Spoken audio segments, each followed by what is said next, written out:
کہ رونق افروز ممبر ہوں اور تلاوت کلام ربانی جس کا آغاز فرمائیں۔ آپ حضرات سے گزارش ہے کہ بآواز بلند نعرہ صلوات سے ان کا استقبال کریں۔ اللہم صل علی محمد و آل محمد۔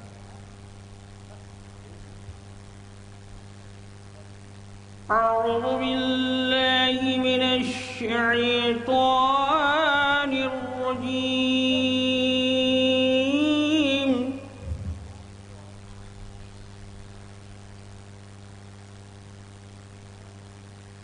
بسم الله الرحمن الرحيم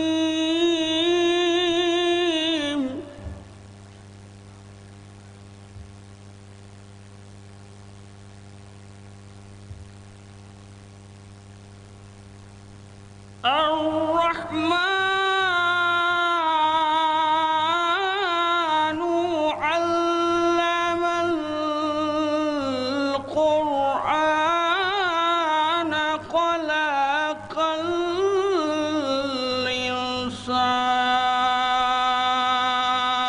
الإنسان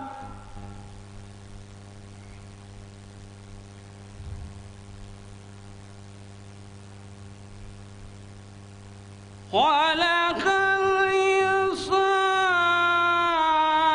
الإنسان علمه البيان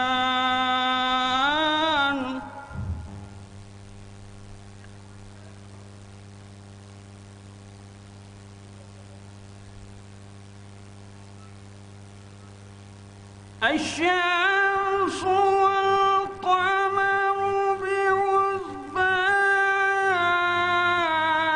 بحسبان والنجم والشجر يسجدان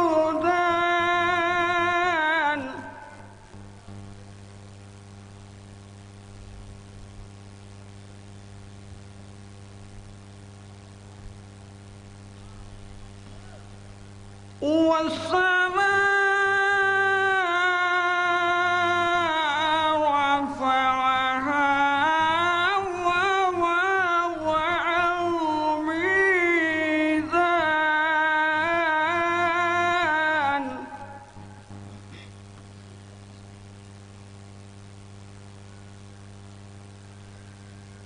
ووضع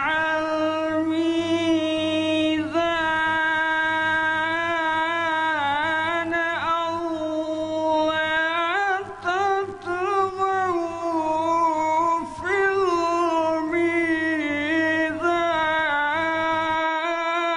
الميزان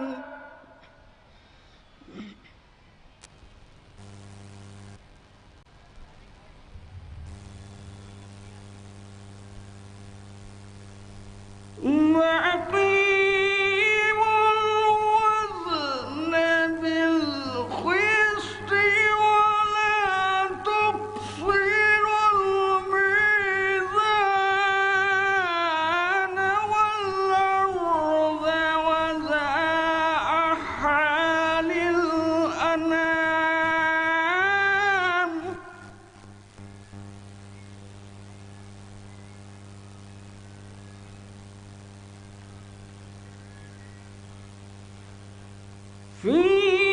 فيها فاكهة والنخل ذات الأكمام والحب ذو العصف والريحان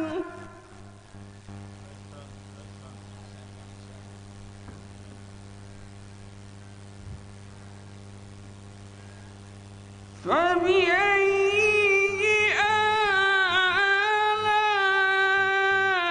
آلاء ربكما تكذبان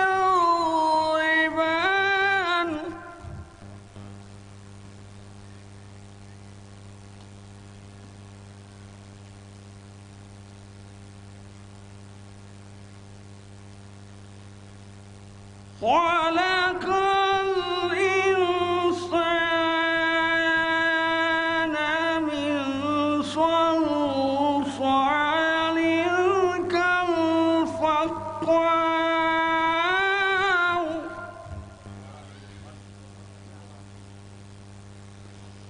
وخلق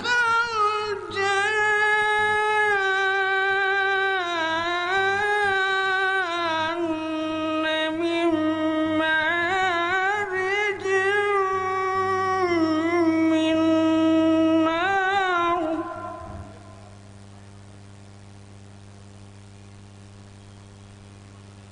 فبأي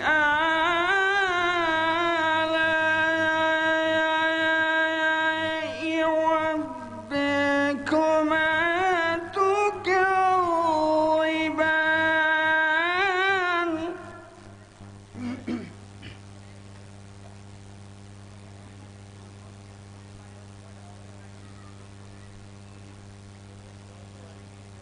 رب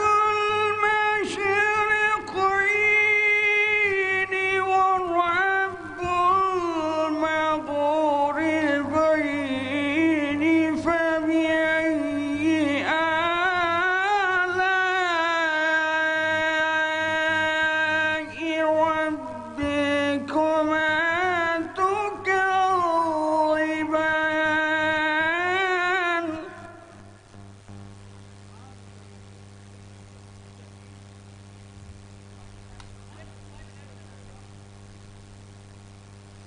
مرج البحرين يلتقيان بينهما برزخ لا يبغيان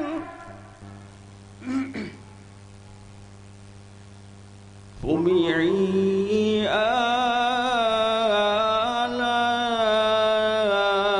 آلاء ربكما تكذبان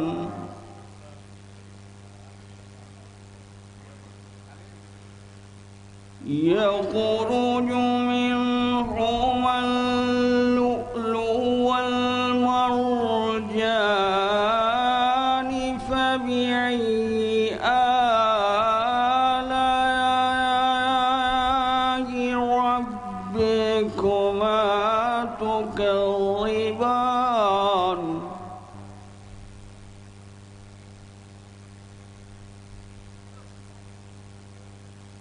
وله الجوار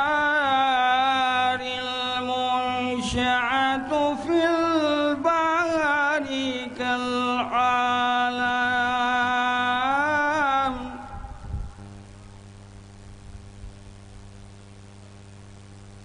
فبأي آلاء ربكما تكذبان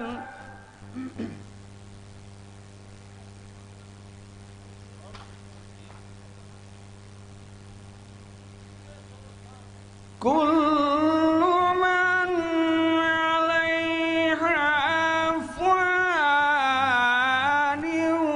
ويبقى وجه ربك ذو الجلال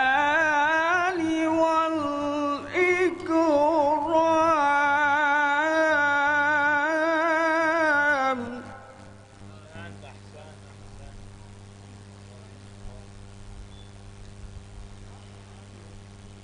فبأي آلاء ربكما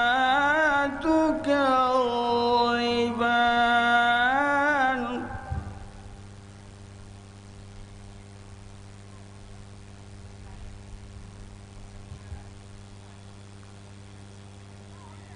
يسأله من في السماوات والأرض كل يوم هو في الشح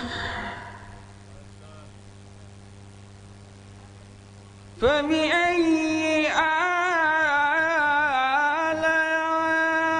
آلاء ربكما تكذبان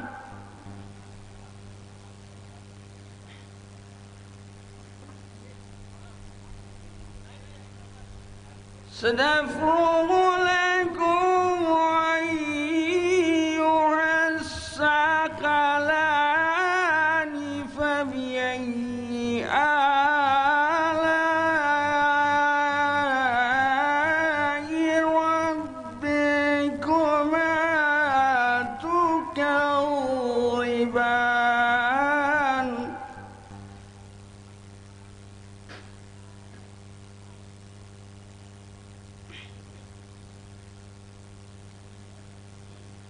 يا معشر الجن والإنس إن استطعتم أن تنفذوا من أقطار السماوات والأرض فانفذوا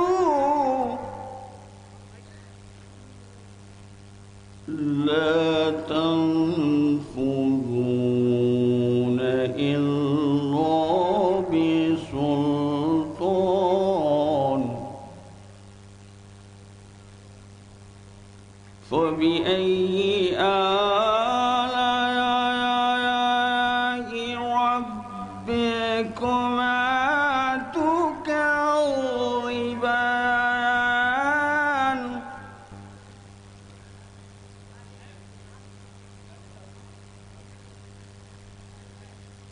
يرسل عليكما شواظ من نار ونحاس فلا تنتصران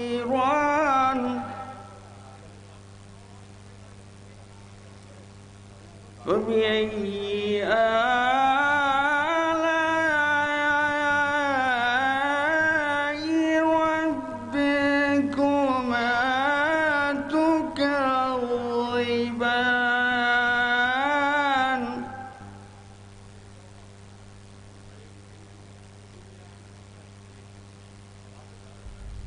فإذا انشقت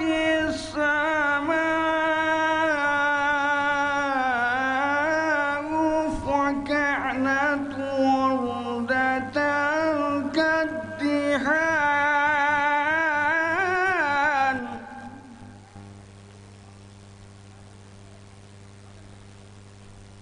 فبأي آلاء ربكما تكذبان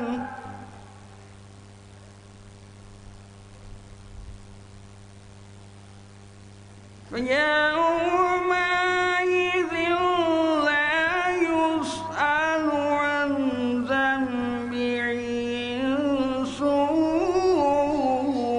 ولا جان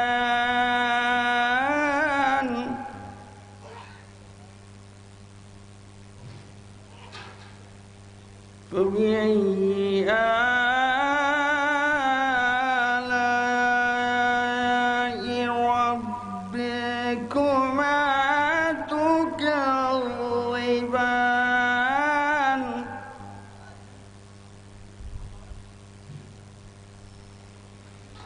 يعرف المجرمون بسيماهم فيقال بالنباس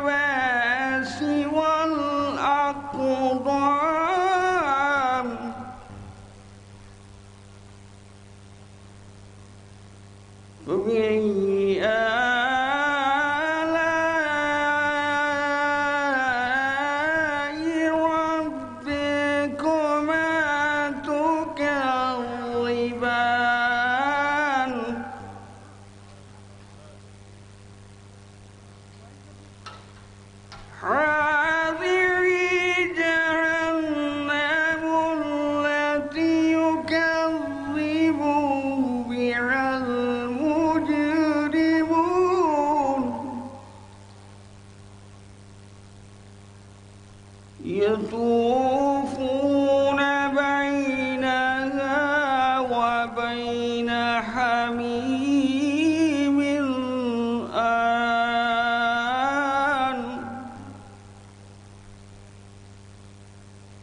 فبأي آلاء ربكما تكذبان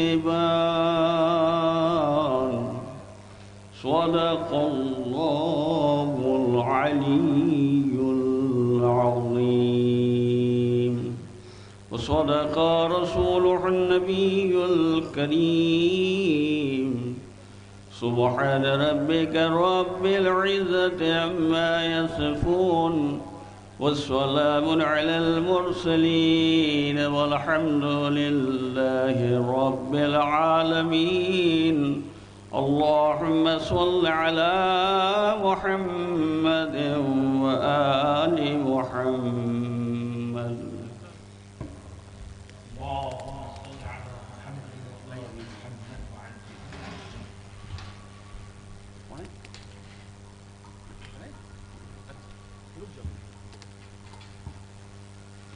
چلو شعر نوحے کے سماعت ایک نعرہ صلوات کا سہارا دیں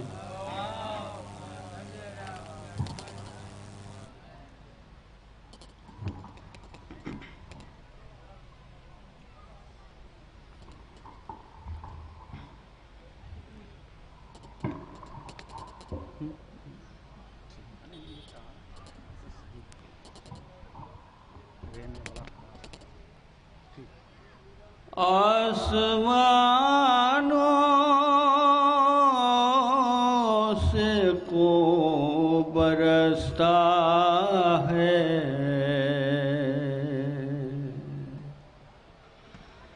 زیر خنجر یہ کون پیاسا ہے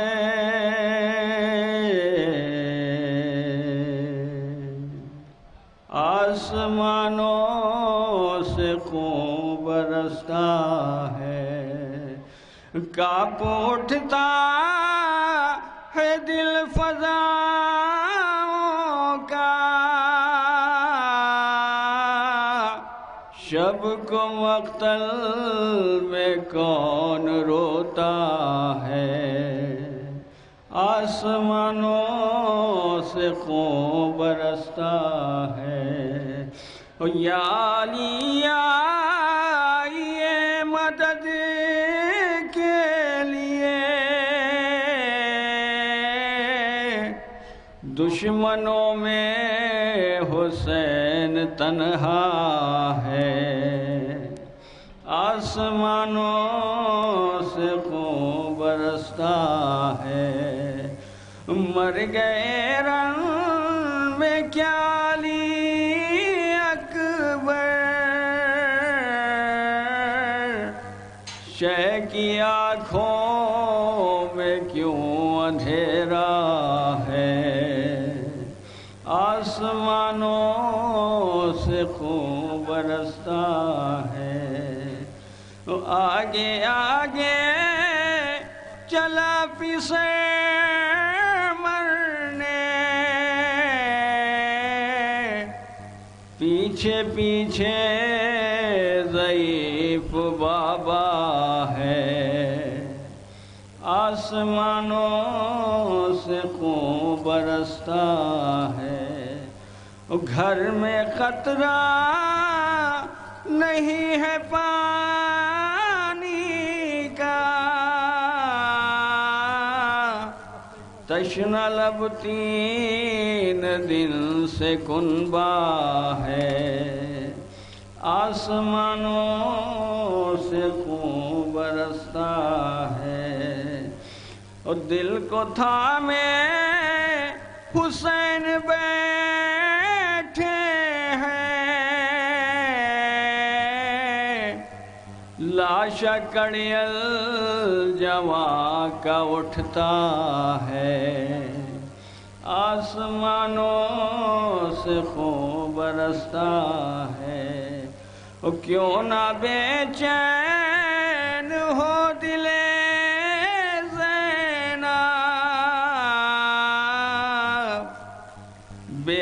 کفن شاہدی کا لاشا ہے، آسمانوں سے خون برستا ہے، اور جانے کب آئیں گے علی اکبر، منتظر مدتوں سے صغرا ہے، آسمانوں سے خون برستا ہے، اور ظلم کیا کیا ہوئے کسے معلوم، پوچھو زینب سے کربلا کیا ہے، آسمانوں سے خون برستا ہے، اور یہ ہے میدان کربلا صرف، یہ ہے میدان کربلا صرف، مہنگا پانی ہے خون سستا ہے، آسمانوں سے خون برستا ہے۔ جزاک اللہ۔ یہ تھے جناب ریاض علی صاحب جو تلاوت کلام ربانی کے فرائض کو انجام دے رہے تھے، اور بعد میں بہترین اشعار آپ کی سماعتوں کے حوالے کیے۔ اب میں 4 مصروں کے ذریعے سے اگلے مداح اہل بیت کو دعوت سخن دوں گا۔ اس شب حیات میں تاثیر روشنی کیا ہے؟ شب حیات میں تاثیر روشنی کیا ہے؟ چلو حسین سے پوچھیں کہ زندگی کیا ہے؟ شب حیات میں تاثیر روشنی کیا ہے؟ چلو حسین سے پوچھیں کہ زندگی کیا ہے؟ غم حسین ہے پہچان آدمیت کی، غم حسین ہے پہچان آدمیت کی، حسین ہی پہ نہ روئے وہ آدمی کیا ہے؟ غم حسین ہے پہچان آدمیت کی، حسین ہی پہ نہ روئے وہ آدمی کیا ہے۔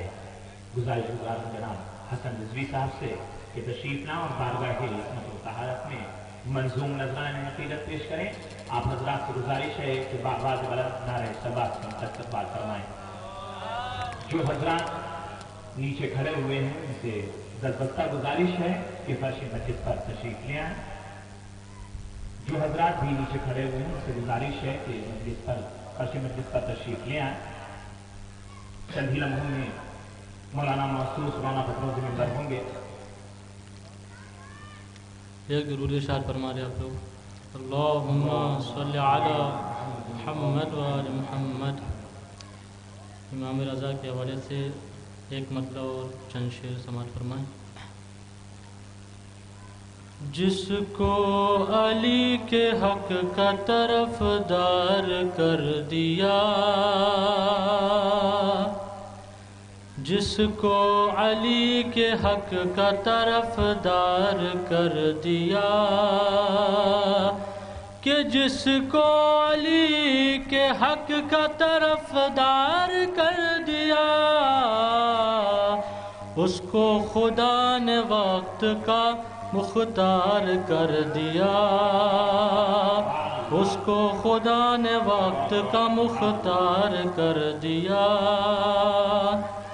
اور یہ شعر بطور خاص کہ جنت کو بھی ہمارا طلبگار کر دیا، کہ جنت کو بھی ہمارا طلبگار کر دیا، مولا رضا کا جب ہمیں زوار کر دیا، مولا رضا کا جب ہمیں زوار کر دیا۔ اور یہ شعر بطور خاص کہ معصوم اور امام رضا کے وجود نے، کہ معصوم اور امام رضا کے وجود نے اس سرزمی کو مرکز انوار کر دیا، اس سرزمی کو مرکز انوار کر دیا،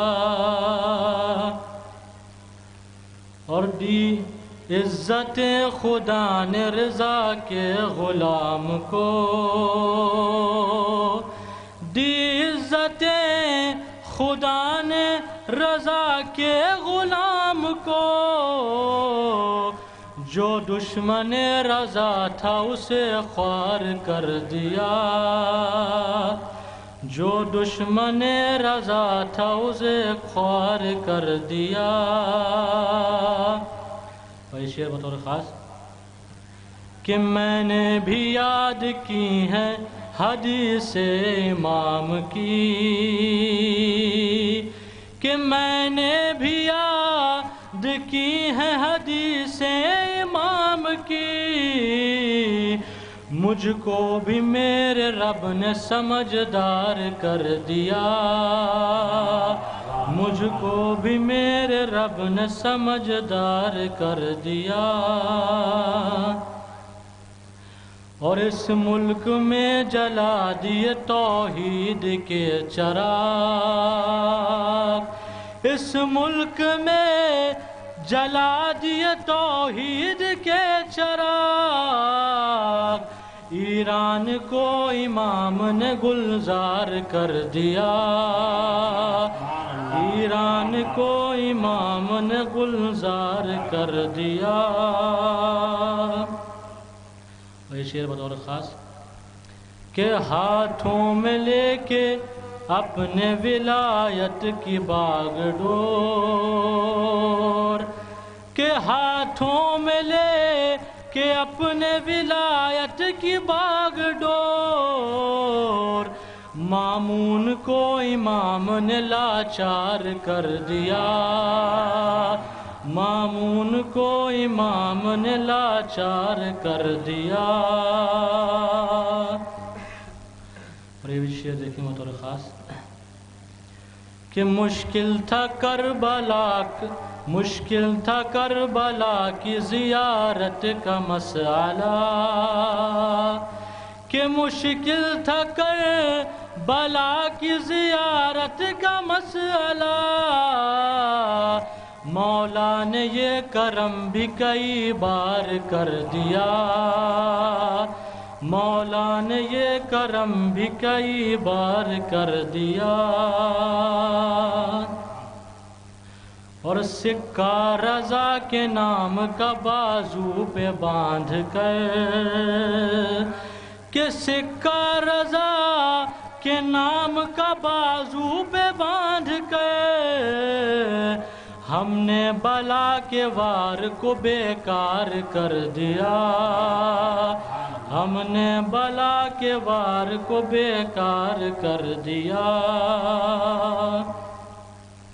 اور یہ بھی شعر بطور خاص کہ صحن رضا میں ذکر رضا کر رہا تھا میں، کہ صحن رضا میں ذکر رضا کر رہا تھا میں، ذکر رضا نے دل کو ضیا بار کر دیا، ذکر رضا نے دل کو ضیا بار کر دیا۔ اور آخری شعر بطور خاص قاسم تمہارے در کا ایک ادنا غلام تھا، کہ قاسم تمہارے در کا ایک ادنا غلام تھا، یہ آپ کا کرم ہے کہ سردار کر دیا، یہ آپ کا کرم ہے کہ سردار کر دیا۔ اور مقطع سماعت فرمائیں کہ حیدر میں لکھ رہا تھا قصیدہ امام کا، کہ حیدر میں لکھ رہا تھا قصیدہ امام کا، رب نے ملائکہ کو مددگار کر دیا، رب نے ملائکہ کو مددگار کر دیا۔ جزاک اللہ. اور صلوات. اللهم صل على محمد وآل محمد وعجل فرجهم. یہ تھے جناب حسن رضوی صاحب جو بارگاہ عصمت و طہارت میں منظوم نذرانہ عقیدت پیش کر رہے تھے. بہترین اشعار آپ کی خدمت میں انہوں نے پیش کیے. 4 مصرے سماعت فرما لیں کربلا کے حوالے سے. صلوات علی محمد و آل محمد. کہ جو ذکر میرے لبوں پر صدا حسین کا ہے، جو ذکر میرے لبوں پر صدا حسین کا ہے، کرم یہ مجھ پہ بہت ہی بڑا حسین کا ہے. جو ذکر میرے لبوں پر صدا حسین کا ہے، کرم یہ مجھ پہ بہت ہی بڑا حسین کا ہے. اور وہ جس کو دیکھ کے ایوب محو حیرت ہیں، وہ جس کو دیکھ کے ایوب محو حیرت ہیں، جہان صبر میں وہ مرتبہ حسین کا ہے. وہ جس کو دیکھ کے ایوب محو حیرت ہیں، جہان صبر میں وہ مرتبہ حسین کا ہے. آئیے حضرات گزار میں اپنے اگلے مردہ بیت جناب حیدر عباس صاحب کی خدمت میں تشریف لائیں اور بارگاہ عصمت و طہارت میں منظوم نذرانہ عقیدت پیش کریں. آپ سب سے گزارش ہے کہ بآواز بلند نعرہ صلوات سے ان کا استقبال فرمائیں.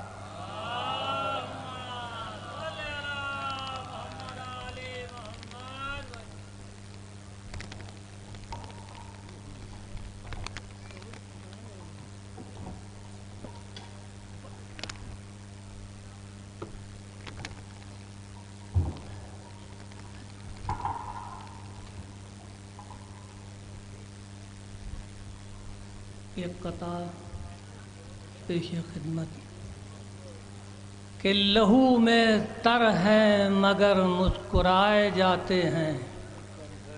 لہو میں تر ہیں مگر مسکرائے جاتے ہیں. شہید ہو کے بھی سجدے میں پائے جاتے ہیں. شہید ہو کے بھی سجدے میں پائے جاتے ہیں. یہ عرض کرب و بلا ہے وہ خانہ کعبہ. یہ عرض کرب و بلا ہے وہ خانہ کعبہ. وہاں غلاف یہاں سر چڑھائے جاتے ہیں.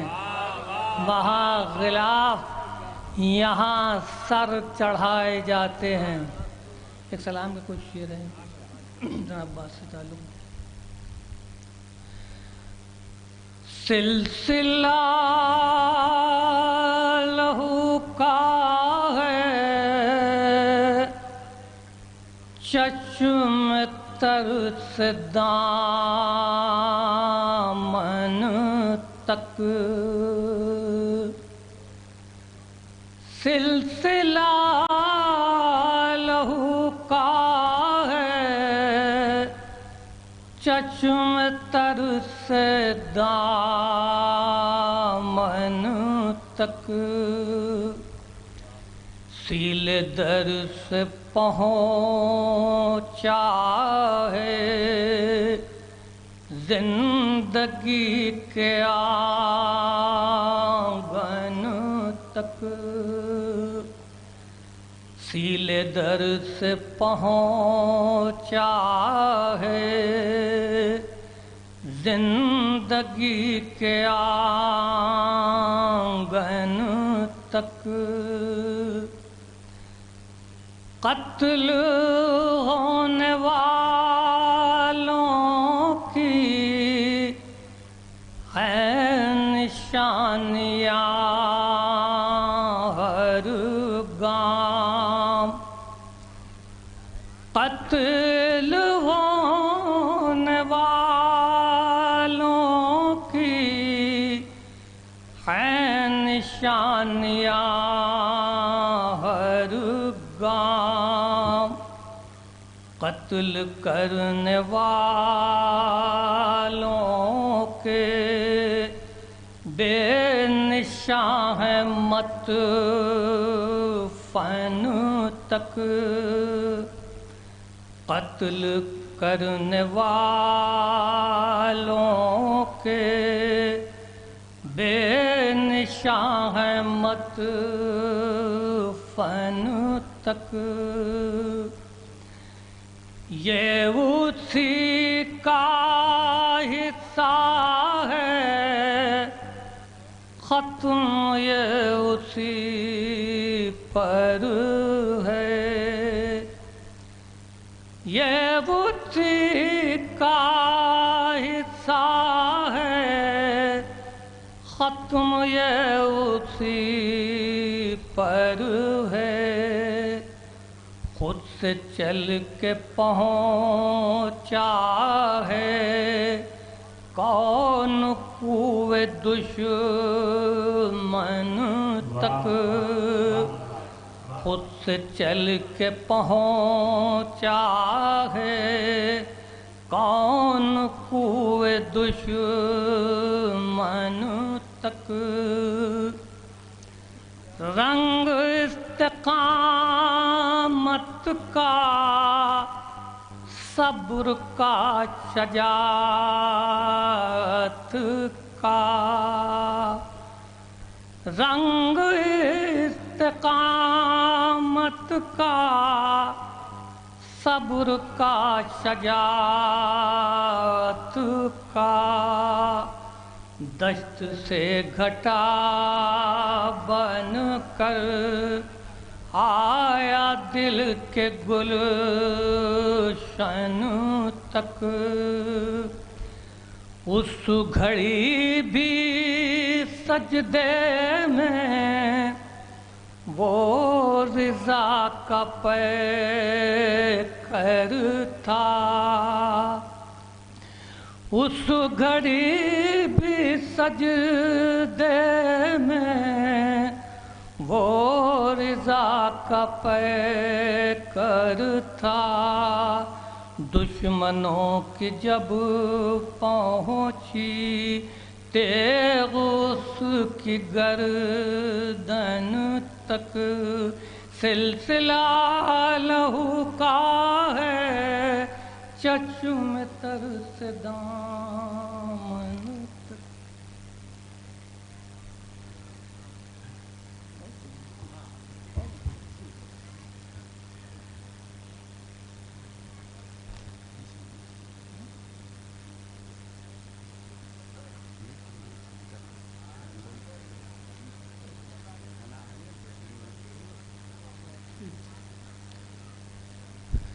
ایک سلام کے جناب عباس کے حوالے سے ہے۔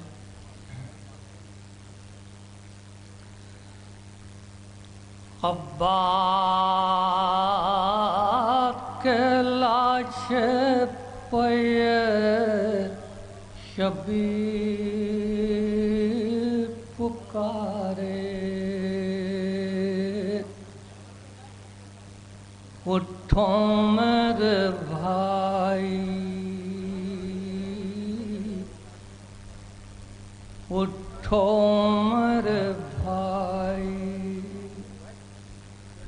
ہم خیمے سے آئے ہیں لینے کو تمہارے، اٹھو میرے بھائی،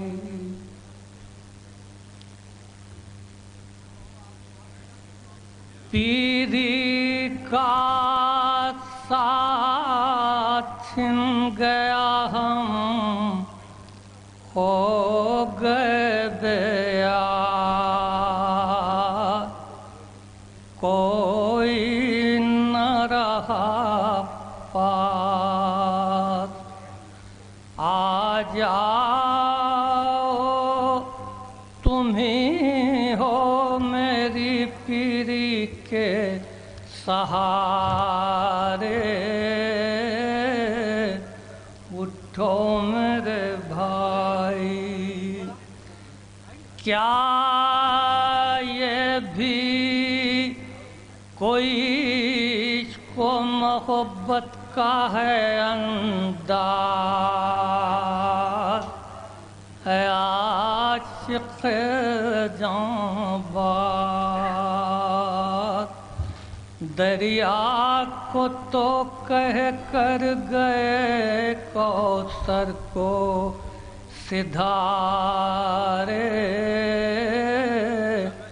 اٹھو میرے بھائی تم بالی سکینہ کے لیے لائے نہ پانی،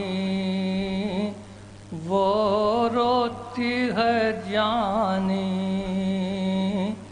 بچی کی زبان دیکھو رسغر کے اشارے،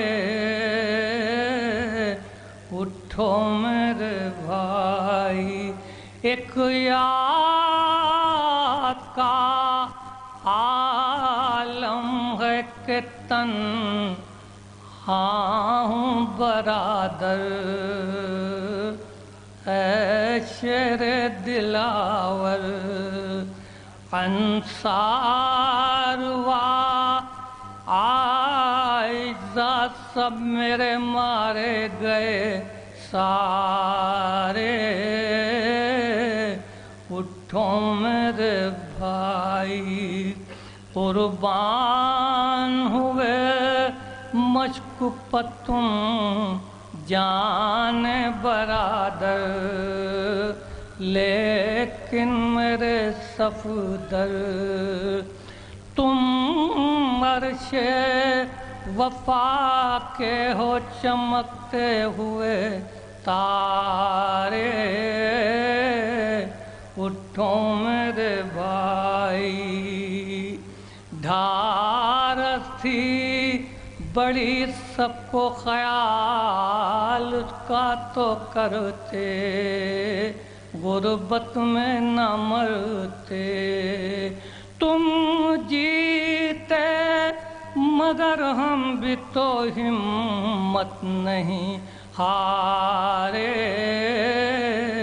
اٹھو میرے بھائی چھینیں گے ردا زینب و کلثوم کی اشرار، اے غازی و جراح ہم چھوڑ کر اب جائیں کس کے سہارے، اٹھو میرے بھائی عباس کے لاش پہ شبیر پکارے۔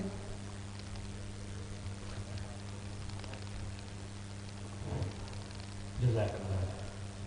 آئیے حضرات بنا کسی تنقید کے انتہائی ادب و احترام کے ساتھ گزارش گزار ہوں مخزن علم حکمت آیت اللہ سید عقیل الغربی صاحب قبلہ سے کہ رونق افروز ممبر ہو اور اپنے بابصیرت بیان سے مومنین کو محفوظ فرمائیں۔ آپ حضرات سے گزارش ہے کہ بآواز بلند نعرہ صلوات سے مولانا موصوف کا استقبال فرمائیں۔ یہ افراد نیچے تشریف فرمان سے گزارش ہے کہ فرش مجلس پر تشریف لے آئیں۔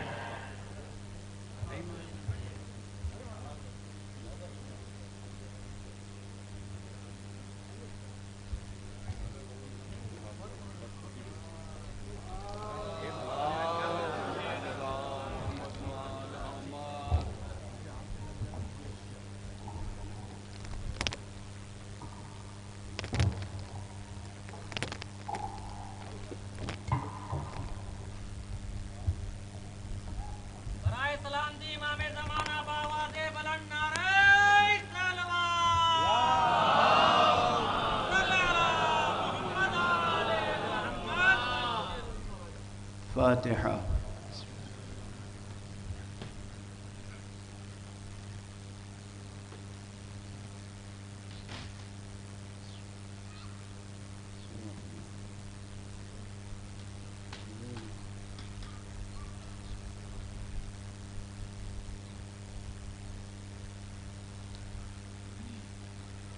حضرات التماس ہے کہ ایک مرتبہ اور سورہ حمد اور 3 مرتبہ سورہ اخلاص یعنی سورہ قل هو اللہ کی تلاوت فرما کر مرحومین محمد حسن ابن ضیاء الحسن، عامر رضا ابن ناصر رضا، شبی حیدر ابن رئیس حیدر اور انیس خان ابن اعجاز خان کی روحوں کو ایصال فرمائے۔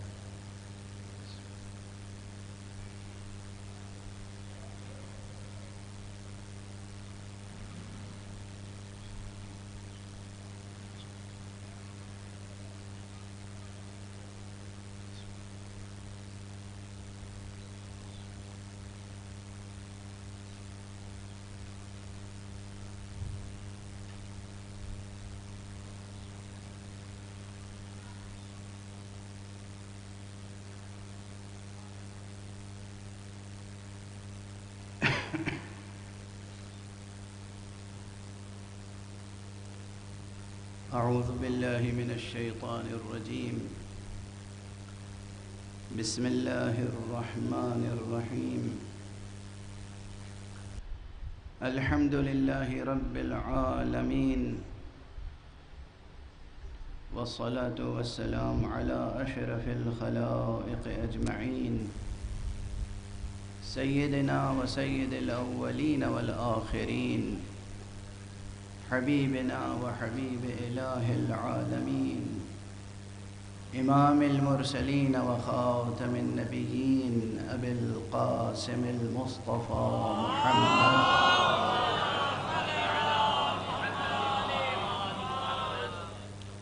وعلى اہل بیتہ الطیبین الطاہرین الہداة المہدیین المعصومین المظلومین، واللعنة الدائمة على الأعداء. بعد فقد قال الله تعالى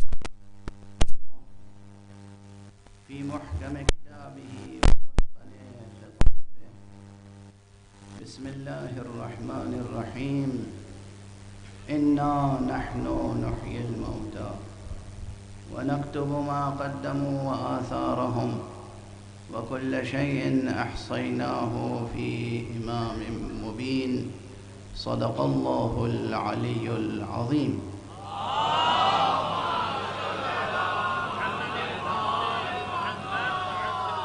ایک اور بلندتر صلوات پڑھیں۔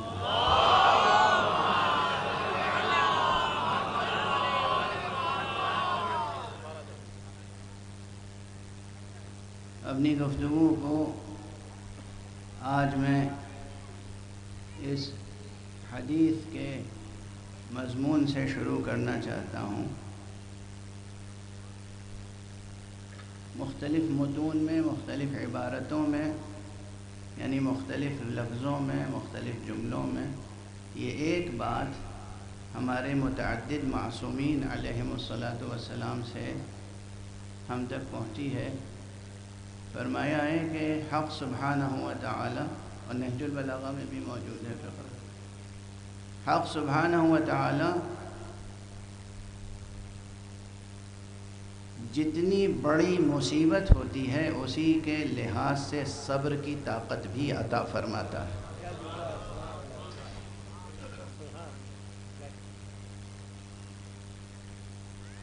معصوم کی کہی ہوئی بات ہے۔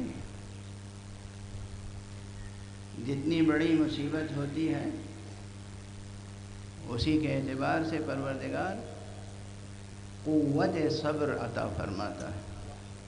یہ جملہ یاد رکھیے گا، کل کی مجلس میں بھی میں ایک جملہ میں نے عرض کیا تھا، صبر کا تذکرہ آ گیا تھا، میں نے کہا تھا یہ مضمون مسلسل چلے گا انشاءاللہ۔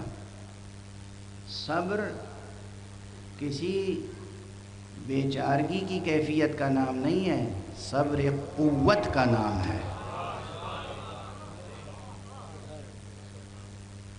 صبر ایک قوت کا نام ہے، اور جس طرح پروردگار رزق تقسیم کرتا ہے اسی طرح پروردگار انسانوں کو ان کے عزم کے مطابق قوت صبر عطا فرماتا ہے۔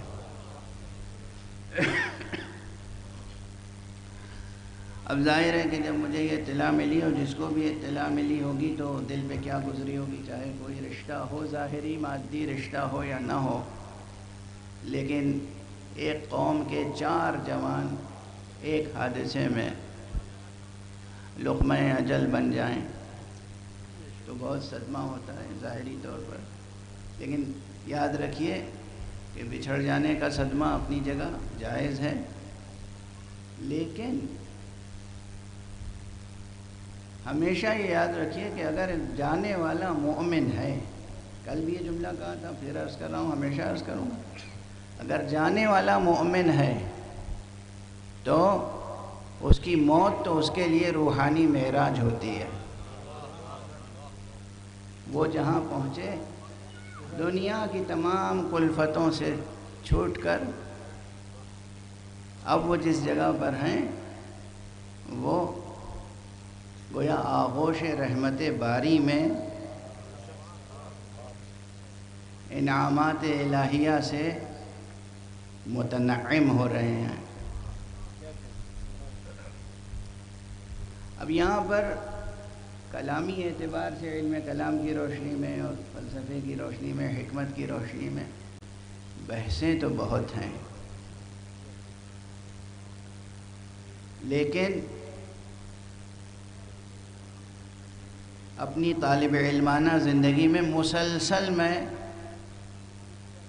پڑھتا ہی رہا ہوں اور اب بھی پڑھتا ہی رہتا ہوں. یہ یاد رکھیے کہ انسان کو ہمیشہ طالب علم ہی رہنا چاہیے. جہاں یہ بات ذہن میں آئی کہ اب ہم فاضل ہو گئے، اسی وقت آپ فضول ہو جاتے ہیں.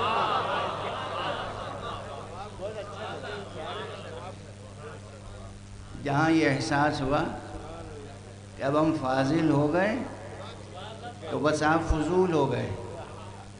جہاں آپ نے یہ سمجھا کہ ہم علامہ ہو گئے، وہیں وہ آپ کا لمحہ جو ہے یہ سمجھ لینا کہ اب ہم علم حاصل کر چکے، فارغ التحصیل ہو گئے.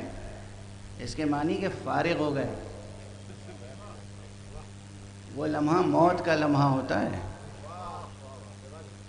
انسانی روح کی غذا ہی، اب یہ جسم ہے، آپ کھانا پینا چھوڑ دیں تو کئی دن جئیں گے بتائیے؟ کھانا پینا چھوڑ دیں کئی دن جئیں گے؟ خاتمہ ہو جائے گا نہیں اس جسم کا. روح کی غذا ہی علم ہے. تو علم حاصل نہیں کریں گے تو نتیجہ یہ ہے کہ یہ روحانی طور پر موت ہے. غور فرما رہے ہیں آپ؟ اور یہ صرف اب ذکر میں اپنے نفس کے لیے کہتا ہوں، لیکن یہ دعوت ہے ہمارے تمام افراد کے لیے، وہ بچہ ہو، بوڑھا ہو، مرد ہو، عورت ہو، اس معاشرے کے ہر فرد کے لیے رسول اللہ صلی اللہ علیہ وآلہ وسلم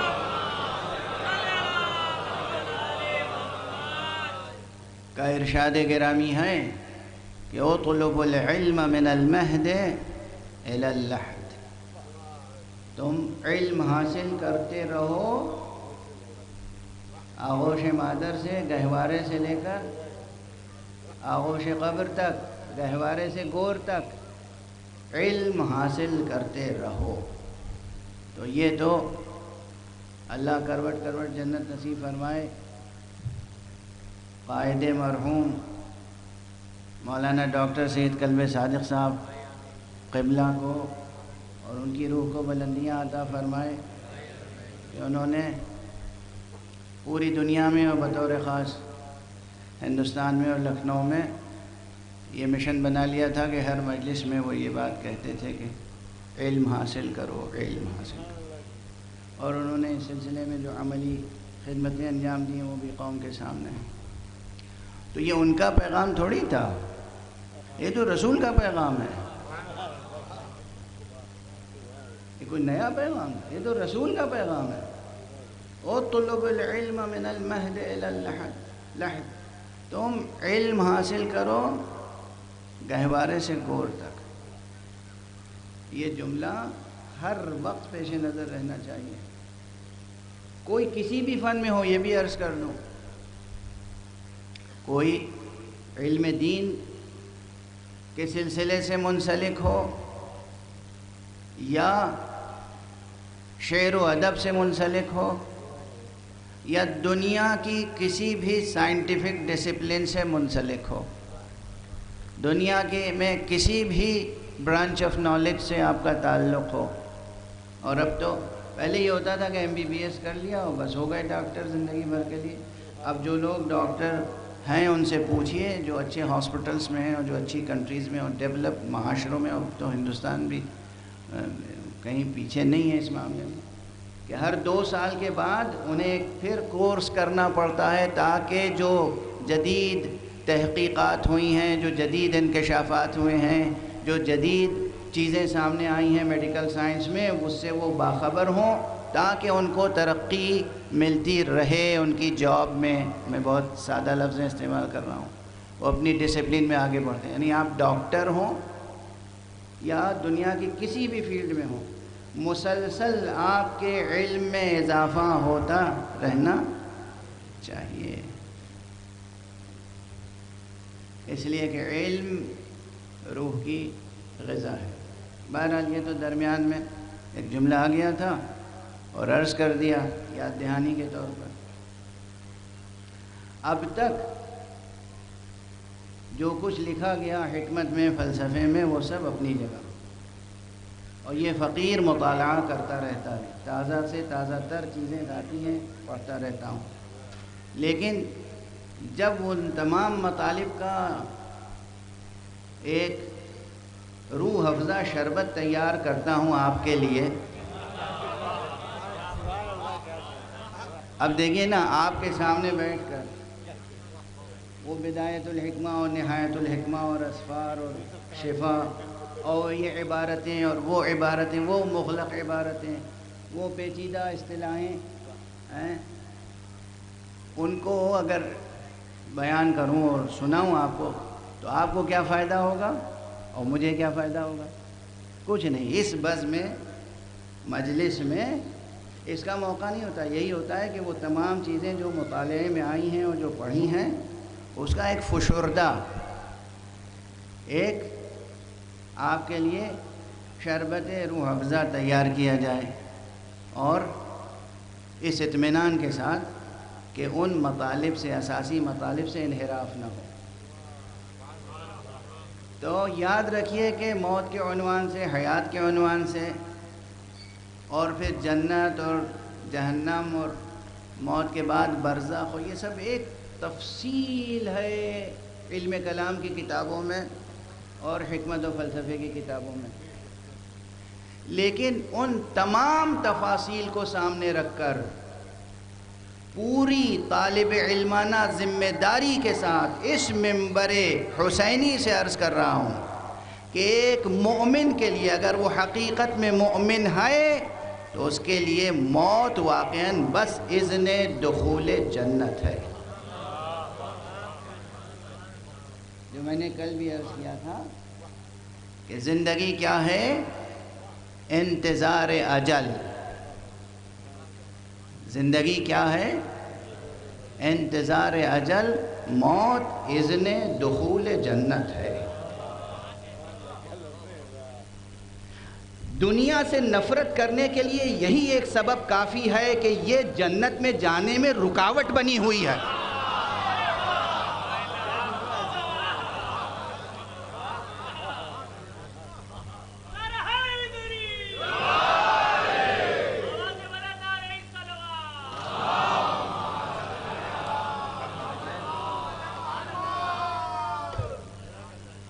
جوانوں، عزیزوں، حوصلہ مند جوانوں، زندہ دل جوانوں، بیدار قلب جوانوں، روشن فکر جوانوں، یہ یاد رکھنا کہ زندگی میں تھکاوٹ کا احساس، مایوسی کا احساس تبھی پیدا ہوتا ہے جب انسان دنیا سے لو لگاتا ہے. جہاں تک دنیاوی خواہشات آپ کے سامنے رہیں گی، جہاں تک دنیا سے دل لگا رہے گا، یہ ضرورت پوری ہو جائے، وہ ضرورت پوری ہو جائے، وہ ضرورت پوری ہو جائے، وہ ضرورت پوری ہو جائے۔ جو ضرورت پوری نہیں ہوگی مایوسی ہوگی، تکلیف ہوگی، الجھنیں ہوں گی، شدتیں ہوں گی، افسوس کا احساس ہوگا۔ لیکن اگر اس دنیا سے نفرت ہو جائے، اللہ سبحانہ و تعالیٰ نے ایک حکمت رکھی ہے تخلیق میں ایک حکمت رکھی ہے۔ یہ سب مضمون جو ہے وہ معصوم علیہ السلام کے کلام کا ترجمہ ہے جو عرض کر رہا ہوں، میں خود تھوڑی کچھ عرض کر رہا ہوں۔ میں ہوں کیا جو کچھ عرض کروں گا؟ کیا ہے میرے پاس؟ کہاں سے لاؤں گا کچھ کہنے کے لیے آپ کے سامنے؟ نہ یہ جسم میرا ہے، نہ یہ میرے آنکھیں میری ہیں، نہ یہ زبان میری ہے، نہ یہ کاسہ سر میں مغز میرا ہے، نہ یہ قفس سینہ میں قلب میرا ہے۔ کچھ میرا نہیں ہے، نہ رگوں میں دوڑتا ہوا خون میرا ہے۔ کچھ بھی میرا نہیں ہے تو میں آپ کو دے کیا سکتا ہوں؟ میں اسی کی بات سناؤں جس سے ملا ہے، وہ بات سناتا رہوں آپ کو۔ تو میرے پاس کچھ نہیں ہے، جو کچھ عرض کر رہا ہوں وہ کلام معصومین کا ترجمہ ہے اور بس۔ اس کائنات پر، اس دنیا پر اگر غور کیجئے تو اللہ نے ایک حکمت رکھی ہے، ایک حکمت۔ وہ حکمت کیا ہے؟ تجربہ کر لیجئے، زندہ حقیقت ہے، زندگی کا تجربہ ہے۔ جتنا دنیا کی طرف بھاگیں گے آپ، دنیا کی طرف، دنیا کے لالچ میں، حرص میں، دنیا کی محبت میں، اتنی ہی تھکن ہوگی، دنیا آپ سے دور ہوتی چلی جائے گی اور خوب دوڑائے گی آپ کو۔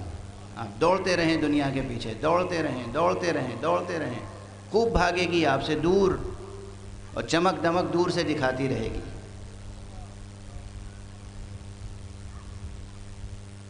عشوگر ہے نا یہ دنیا۔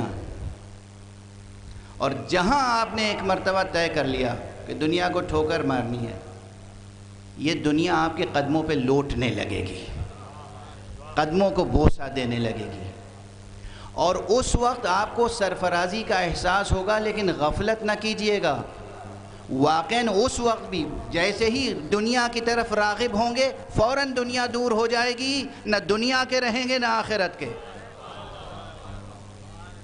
نہ دنیا کے رہیں گے نہ آخرت کے۔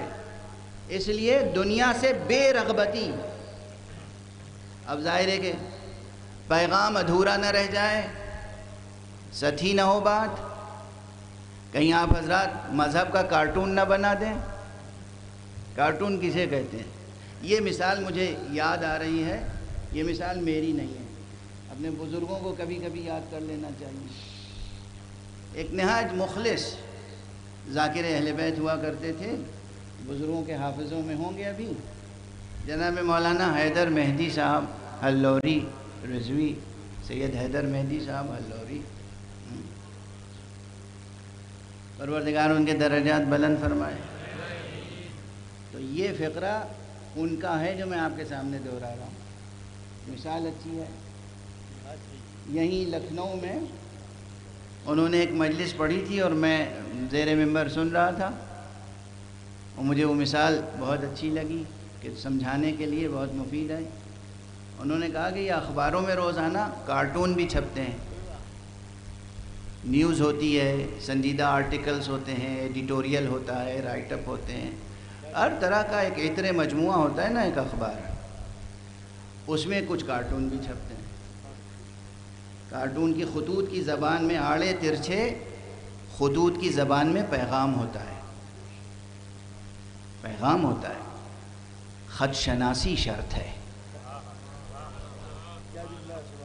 خط شناسی شرط ہے، پیغام ہوتا ہے۔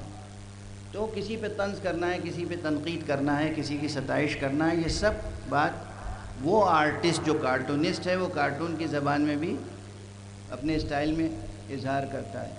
وہ کیا کرتا ہے؟ مثلا کوئی چہرہ بنایا اچھا خاصا، ناک بہت بڑی بنا دی۔ ناک ہر ایک کے چہرے پہ ہوتی ہے، مگر ویسی ہی ہوتی ہے جیسی اللہ بناتا ہے۔ اب اگر انسان خواہ مخواہ جو ہے اپنی ناک اونچی کرنے کی کوشش کرے، خواہ کوئی اس میں ایک بات پیدا ہو جائے، تو اب اس کو توجہ دلانے کے لیے کیا ہوگا کہ اچھا خاصا چہرہ بنائے، ناک بہت بڑی بنا دی، اچھا خاصا چہرہ بنایا، کوئی ایسا ہو جو حقیقت کو دیکھتا ہی نہ ہو، صرف لوگوں کی بات سن سن کے گمراہ ہو جاتا ہو۔ کسی نے کچھ کہہ دیا آپ بدظن ہو گئے، کسی نے کچھ کہہ دیا آپ خوش فہمی میں مبتلا ہو گئے، تو معلوم ہوا کہ آپ کی حقیقت کی طرف نظر نہیں ہے، جو آپ سنتے ہیں بس اسی پہ عمل کرتے ہیں۔ اب کسی نے آپ کا چہرہ بنایا ایسا کہ چہرہ ٹھیک ٹھاک، آنکھیں بند ہیں، کان غیر معمولی بڑے بنا دیے، بہت بڑے بڑے کان، چہرہ انسان کا، کان کسی اور حیوان کا۔ تو یہ کارٹون جو ہے ہوتے وہی اجزاء ہیں جو جسم میں ہیں، کوئی چیز الگ سے اضافہ نہیں اور کوئی چیز کمی نہیں، لیکن اس کے تناسب میں کمی بیشی ہو گئی ہے۔ ہماری اس قوم کی یہی سب سے بڑی مصیبت ہے کہ اس نے مذہب کا کارٹون بنا رکھا ہے۔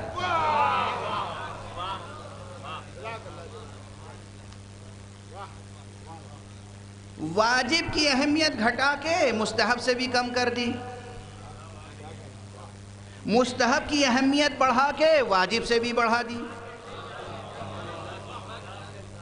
مستحب مستحب ہے، واجب واجب ہے۔ آپ وہاں تشریف فرمائیں، آپ کو یہاں ہونا چاہیے، تشریف لیں۔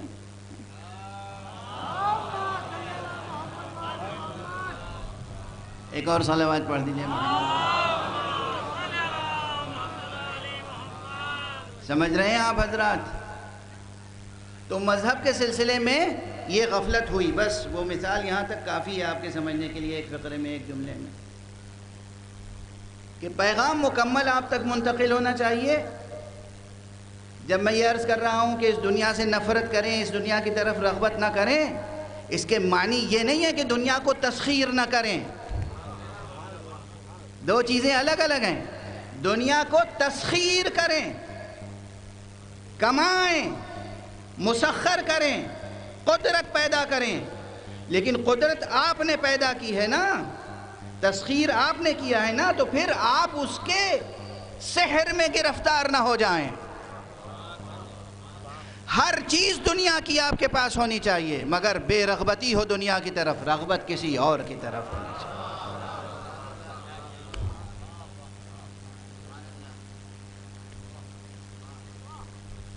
یہ دنیا کسی اور کے لیے تھوڑی بنائی ہے اللہ نے، یہ دنیا جنوں کے لیے نہیں بنائی ہے،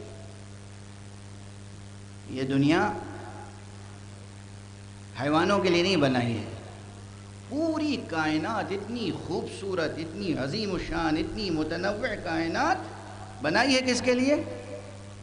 آپ انسان انسان انسان آپ کے لیے جو چیز بنائی ہے اس نے بنائی ہی ہے آپ کے لیے۔ جب آپ ہی کے لیے بنائی ہے اور آپ کے قدموں میں ڈال دی ہے، جو چیز حاصل ہے اسی کو حاصل کرنے کے لیے مزید کیا کوششیں کر رہے ہیں؟ تحصیل حاصل تحصیل حاصل۔ اس زمین میں کیا کیا نہیں ہے یہ بتائیے، اس زمین میں کیا کیا نہیں ہے؟ اس زمین میں، یہ زمین ہے کہاں؟ آپ کے سر پہ نہیں ہے، پاؤں کے نیچے ہے۔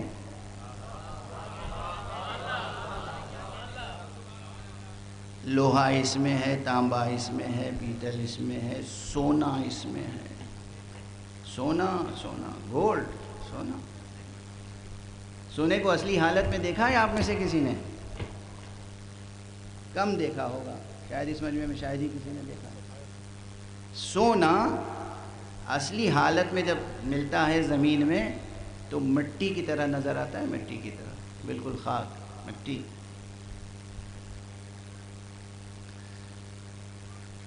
اور پھر اس کو ایک پروسیس سے گزارا جاتا ہے، کیمیکل پروسیس ہوتا ہے، اس کے بعد اس میں مٹی کے، خاک کے اور دوسرے عناصر کے ذرات کو الگ کیا جاتا ہے، اور خالص سونا جب ہاتھ آتا ہے تو پھر انسان اس کو سجا کے اپنے سر پہ رکھ لیتا ہے۔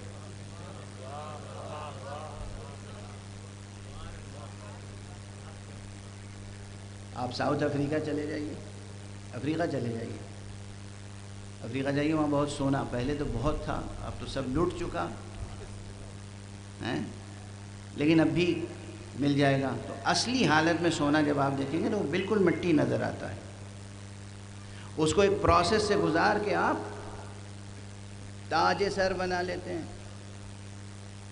زینت کے لیے، اور پھر سونے کے اوپر جان دینا شروع کر دیتے ہیں۔ یعنی جو چیز اللہ نے آپ کی ٹھوکروں میں رکھی تھی، آپ کے قدموں میں رکھی تھی، اس چیز کو آپ نے صاف کر کے اپنے سر پہ سجا لیا۔ کتنا بڑا ظلم کیا۔ اگر اتنی ہی بات سمجھ میں آ جائے تو فقہی اعتبار سے تو نہیں، لیکن آپ کے جمالیاتی ذوق کے استدلالی پہلو سے عرض کر رہا ہوں کہ اب بھی سمجھ میں آیا کہ مردوں پہ سونا کیوں حرام ہے۔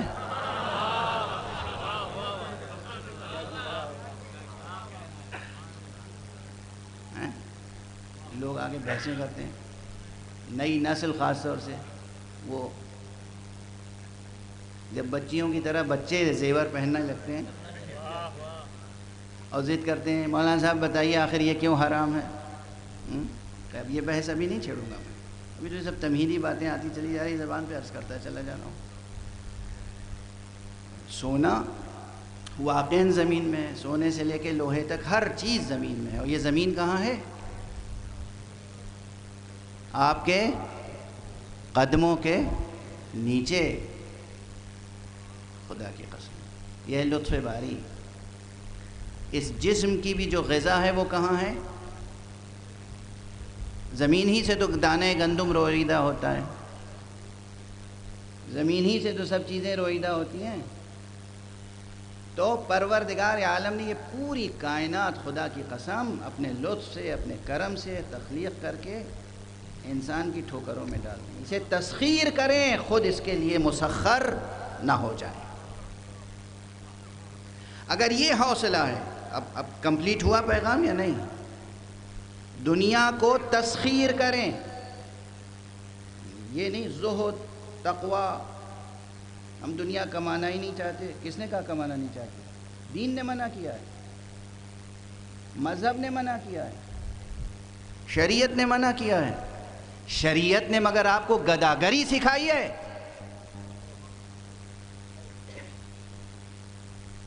معصوم علیہ السلام کا کریم اہل بیت حضرت امام حسن مجتبی علیہ السلام کا جملہ،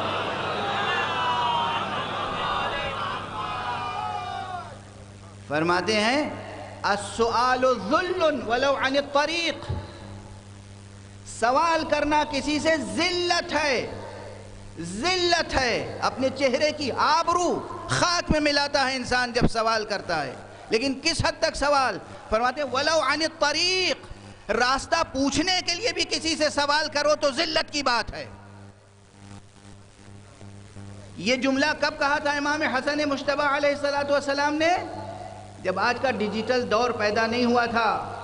آج واقعاً آپ سڑک پہ کھڑے ہو کے کسی سے راستہ پوچھیں، اگر وہ پڑھا لکھا ہے اور ترقی یافتہ معاشرے کا فرزند ہے تو وہ آپ کو یوں دیکھے گا، کہے گا آپ کے ہاتھ میں آئی فون ہے، گوگل ارتھ ہے اس پر، آپ پڑھے لکھے نہیں ہیں، آپ کمپیوٹر کے الٹریٹ ہیں، آپ کو پوچھنے کی ضرورت ہے کسی سے راستہ؟ آپ کو اتنا علم ہونا چاہیے کہ راہ کو خود تلاش کر سکیں اور منزل تک پہنچ سکیں۔ کب کہا تھا مولا نے جملہ؟ اور آج یہ بات حقیقت سمجھ میں آ رہی ہے کہ راستے کے تعلق سے بھی سوال کرنا ذلت ہے۔ یعنی آپ کو اتنا علم حاصل ہونا چاہیے، اتنی ذہانت ہونی چاہیے، اتنی فراست ہونے چاہیے کہ آپ کسی کے سامنے دست سوال دراز نہ کریں، نہ مادی مسائل میں، نہ رزق بدن کسی سے طلب کریں، سوال کریں، اور نہ اس طرح کے سوالات کہ جس سے دوسری قوموں کے سامنے یا کسی دوسرے فرد کے سامنے آپ کا سر نیچا ہو جائے۔ تو علم بھی حاصل کریں، ٹیکنالوجی حاصل کریں، پیسہ حاصل کریں، روپیہ حاصل کریں، دولت حاصل کریں، محبت ان چیزوں سے نہ کریں، محبت صرف خدا سے کریں۔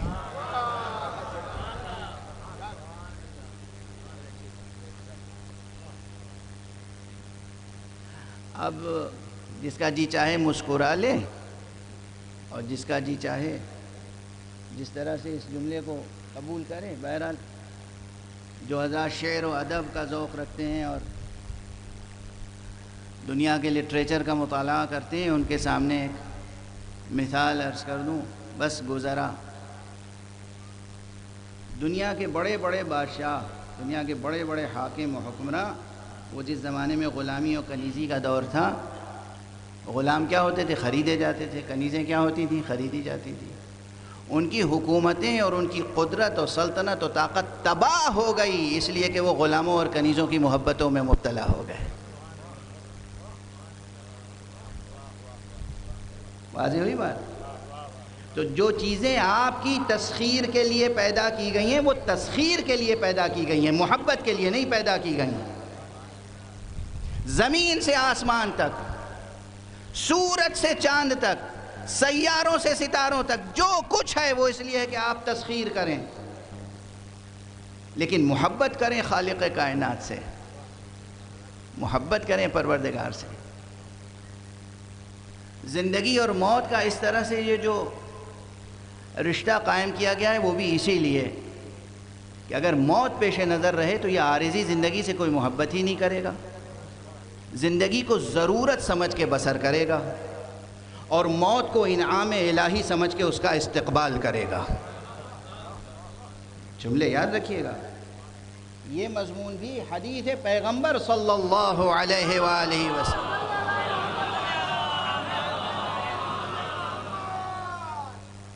حضور کے ارشادات میں سے ایک ارشاد یہ ہے، اور اس کو نقل کرنے سے پہلے ایک عنوان ذکر کر دوں. ایک عنوان میرا بہت پسندیدہ عنوان ہے، اس پہ تقریباً 20-22 سال سے مسلسل گفتگو کر رہا ہوں، اور گفتگو کچھ نہ کچھ آگے بڑھتی رہتی ہے. کچھ چیزیں حوالے میں دہراتا ہوں لیکن کچھ چیزیں پھر اضافہ ہوتی رہتی ہیں، اور وہ عنوان ہے جمالیات موت کا. لکھنؤ کا ادبی ذوق تو اس ترکیب کی قدر کرے گا انشاءاللہ. جمالیات موت. لوگ جمالیات زندگی کی تفسیر کرتے رہتے ہیں، اصلاً جمالیات کا رشتہ ہی صرف زندگی سے جوڑتے ہیں، مگر کبھی جمالیات موت پر بھی غور کیا ہے؟ وہ غالب کے سامنے یہ عنوان رہا ہو یا نہ رہا ہو، لیکن وہ دو مصرے غالباً وہ بھی اس مفہوم سے قریب لے آتے ہیں. وہ ایک ہی مصرع کافی ہے کہ نہ ہو مرنا تو جینے کا مزہ کیا ہے. وہ ایک الگ سطح ہے سوچنے کی، لیکن اس کائنات میں اور اس انسانی معاشرے، ترقی پذیر انسانی معاشرے میں، ارتقاء پذیر انسانی معاشرے میں، انسان کی اس دنیاوی زندگی میں موت کا وجود، کیا کہہ رہا ہوں میں، موت کا وجود. لوگ اسی میں بحث کرتے ہیں کہ موت عدمی ہے یا وجودی. فلسفہ ترازیاں ہوتی ہیں، موت امر عدمی ہے یا امر وجودی. لوگ موت کو عدم کے مترادف سمجھتے ہیں، ہرگز نہیں. موت عدم کے مترادف نہیں ہے، موت عدم کے مترادف نہیں ہے. یہ شبہ باطل ہے کہ زندگی جو ہے وہ وجود کے مترادف ہے. الحیات تسابق الوجود، اور چونکہ زندگی یہ حیات موت کے مترادف ہے، اس لیے موت جو ہے وہ، چونکہ زندگی وجود کے مترادف ہے، اس لیے موت عدم کے مترادف ہے. نہیں، ایسا نہیں، ایسا ہرگز نہیں. موت عدم کے مترادف نہیں ہے. موت زندگی ہی کے لاکھوں حسین چہروں میں سے ایک چہرہ ہے. موت زندگی کے بے شمار حسین چہروں میں سے ایک چہرہ، یعنی موت زندگی ہی کا چہرہ ہے. موت کی جمالیات پر غور کیجئے تو ایک نہ جانے کتنے ہزاروں صفحے کی تصنیف وجود میں آ سکتی ہے. اس عنوان کی طرف کچھ اور گفتگو عرض کروں گا، لیکن اب پیغمبر اکرم صلی اللہ علیہ وآلہ وسلم کا یہ ارشاد گرامی جو بہت مشہور ہے یا شاید کم مشہور ہے، فرماتے ہیں تحفۃ المؤمن الموت. موت کیا ہے؟ مومن کا تحفہ ہے. غور سے سنا آپ نے؟ موت مومن کے لیے تحفہ ہے، تحفہ۔ شرط مومن ہے، شرط ایمان ہے، شرط ایمان ہے، یہ یاد رکھیے گا۔ اگر اللہ سبحانہ و تعالیٰ پر یقین ہے، اللہ کے رسولوں پر یقین ہے، اللہ کی طرف سے آنے والے اماموں پر یقین ہے، اللہ کے ولیوں پر یقین ہے، احترام ہے ان کا دل میں، اور اللہ کی بھیجی ہوئی شریعت کا پاس و لحاظ ہے، اور اس کے ساتھ انسان نے زندگی بسر کی ہے، تو اس دار ابتلا میں، اس دار آزمائش میں، یہاں اس دنیا میں انسان نے جتنی اذیتیں سہی ہیں، ان تمام اذیتوں کے مقابلے میں واقعاً جب موت آتی ہے تو ایک تحفہ الہی کے طور پر آتی ہے، ایک ہدیہ الہی ہے۔ اور ایک مومن کے لیے برزخ کی حقیقت کچھ اور ہے، ایک مومن کے لیے قیامت کی حقیقت کچھ اور ہے۔ من مات فقد قامت قیامتو، جو مرا اس کی قیامت برپا ہو گئی، اور جب قیامت برپا ہو گئی تو پھر کیا ہے اس کے بعد؟ انعام الہی۔ اور ہمارے یہاں قرآن مجید میں موت کا تذکرہ جس انداز سے ہوا ہے اور جتنے مقامات پر ہوا ہے، اگر اس کا مطالعہ اہل ذوق کے طور پر کیا جائے، اہل دل کے طور پر کیا جائے، لہجہ شناس قدرت کے طور پر کیا جائے، لہجہ شناس مشیت کے طور پر کیا جائے، تو اندازہ ہوگا کہ کس حسین سے حسین دونوں چہرے قرآن مجید نے دونوں چہرے پیش کیے ہیں موت کے، اور دراصل موت کے چہرے نہیں ہیں، وہ زندگی کے چہرے ہیں۔ جیسی ہم اور آپ زندگی بسر کریں گے اسی طرح سے، اسی مناسبت سے ہمارے سامنے موت آئے گی۔ یہاں ٹھہر کے ایک جملہ، ایک حدیث ذکر کر دوں۔ جیسی ہم زندگی بسر کریں گے ویسی ہی موت سامنے آئے گی، اور ویسی ہی پھر بعد موت جو زندگی کا دوسرا رخ ہے، اور آخرت کے بعد، قیامت کے بعد، فیصلے کے بعد جو ہے وہ بھی سامنے آئے گی۔ اس عبارت میں اس عبارت میں کوئی تضاد نہیں ہے جب مولا حضرت امیر المؤمنین امام المتقین علی ابن ابی طالب علیہ السلام کا ایک عاشق حارث ہمدانی، حارث ہمدانی امام کا بوڑھا عاشق، امام کے اصحاب میں سے ایک شخص تھا جس کا نام تھا حارث ہمدانی۔ امام بھی اسے چاہتے تھے، دل سے قدر کرتے تھے۔ لطف تبھی ہے جب ادھر سے قدردانی ہو، لطف تبھی ہے جب وہ ہمیں اپنا کہیں، لطف تبھی ہے۔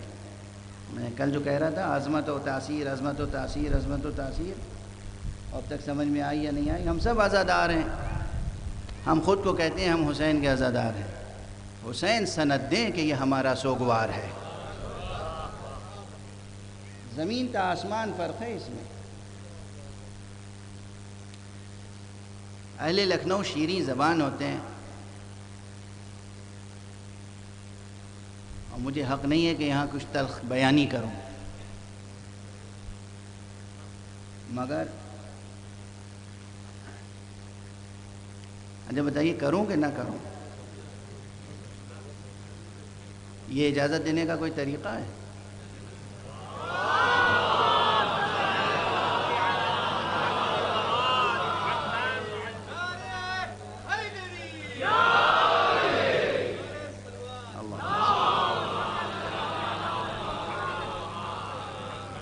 جہاں جہاں حضرات تشریف فرمائیں ایک بلند صلوات پڑھیں محمد۔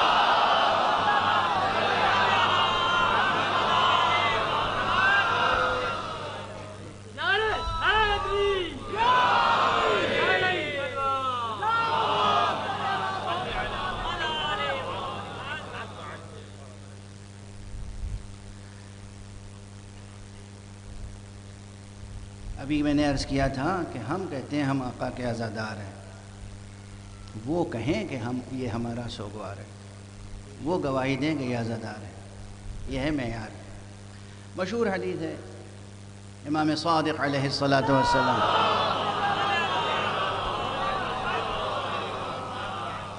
فرماتے ہیں کونوا لنا زینا ولا تکونوا علینا شینا، دیکھو ہمارے لیے سبب زینت بنو، سبب افتخار بنو، تم ہمارے دامن پر داغ نہ بننا۔ ایک طویل حدیث ہے حضرت امام باقر علیہ الصلاۃ والسلام سے۔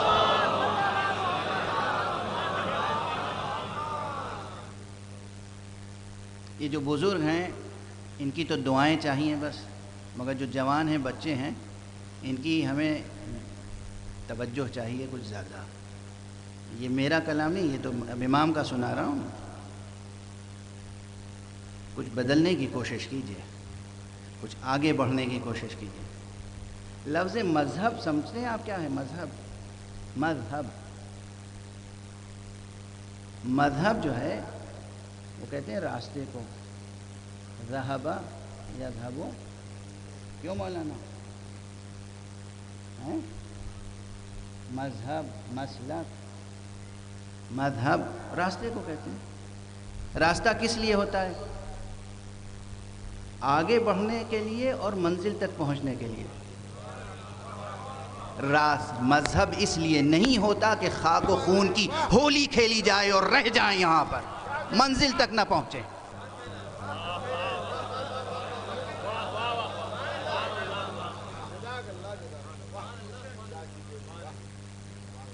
مذہب ہوتا ہے راستہ طے کرو، منزل تک پہنچو۔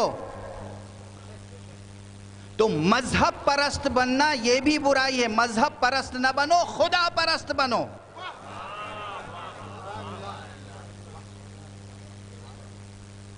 اعتراضات بہت ہوں گے، جواب آپ دے دیجیے گا ہماری طرف سے۔ لندن سے آئے تھے یہی سبق پڑھانے کے لیے، مذہب کے خلاف جوانوں کو بھڑکا کے چلے گئے۔ مذہب کا تصور ہی بدل گیا، مسخ ہو کر رہ گیا مذہب کا تصور، مسخ ہو کر رہ گیا دین کا تصور۔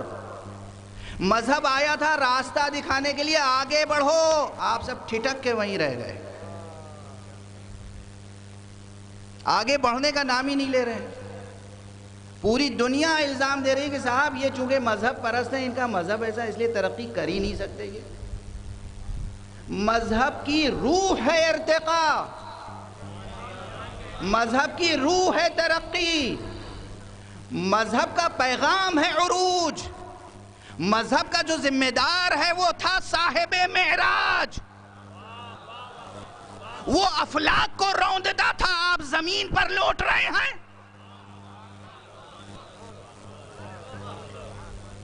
درس معراج کے بس یہ معنی ہے، نعرے لگائے واہ واہ سبحان اللہ، اس کے بعد ختم بات۔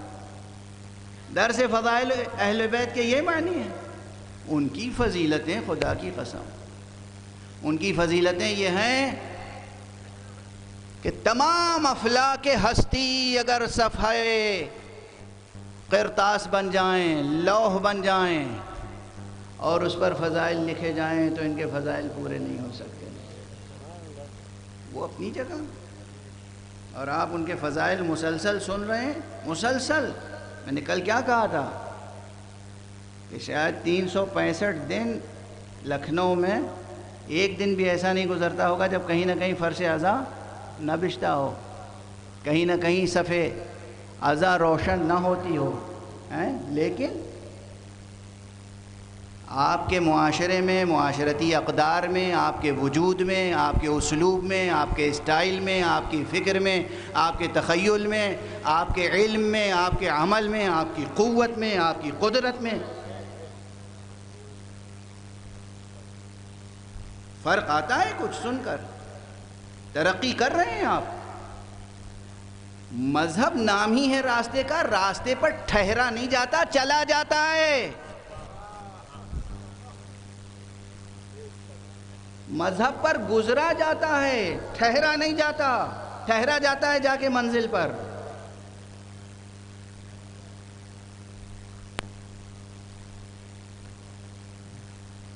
ہلکی ہلکی واہ آ رہی ہے، بس اتنی ہی تلخ بات کہنا کافی ہے، اس سے زیادہ کہنا بھی نہیں چاہیے۔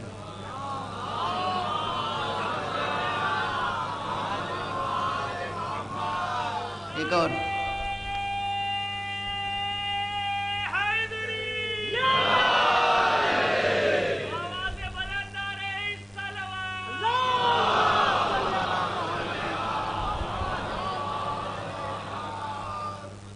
خدا کی قسم، قرآن کی قسم، خطیب قرآن حبیب کبریا محمد مصطفیٰ صلی اللہ علیہ وآلہ وسلم کی قسم، اور ان کے وصی برحق قرآن ناطق حضرت امیر المومنین علی ابن ابی طالب علیہ السلام کی قسم، اور تمام معصومین کی قسم، دین اور مذہب پر اگر انسان صحیح معنی میں صحیح صحت مند تصور دین و مذہب لے کر زندگی بسر کرے تو وہ دنیا کو بھی مسخر کر سکتا ہے، تسخیر کر سکتا ہے، اور اپنی روح کو اس قدر بالیدگی عطا کر سکتا ہے، روح کو، نفس کو، اپنے وجود کو اس قدر قوی کر سکتا ہے کہ دنیا رشک کرے، دنیا نہیں فرشتے رشک کریں، فرشتے رشک کریں۔ مگر آپ نے اصحاب ائمہ کے حالات نہیں پڑھے، نہیں سنے؟ سلمان میں کیا کیا کرامتیں تھیں، ابو ذر میں کیا کیا کرامتیں تھیں، میثم تمار میں کیا کیا کرامتیں تھیں؟ سنتے ہیں رسماً، ایک قصہ سننا ہے، کہانی سننی ہے، اور اس کا ثواب مل جائے گا ہمیں، اور بس ہیں۔ ثواب تب ملے گا جب سنے ہوئے سبق پر عمل کیا جائے گا۔ شراب مشروط ہے بشرطہا و شروطہا۔ حضرت امام علی ابن موسیٰ الرضا علیہ السلام۔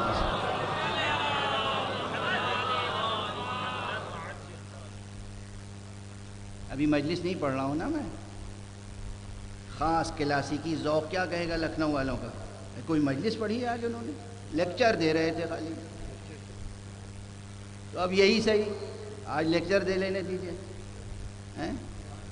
اب مجھے بھی اپنی قبر نظر آ رہی ہے سامنے نا، مجھے اس دنیا سے جانا ہے، مجھے خدا کے سامنے جانا ہے۔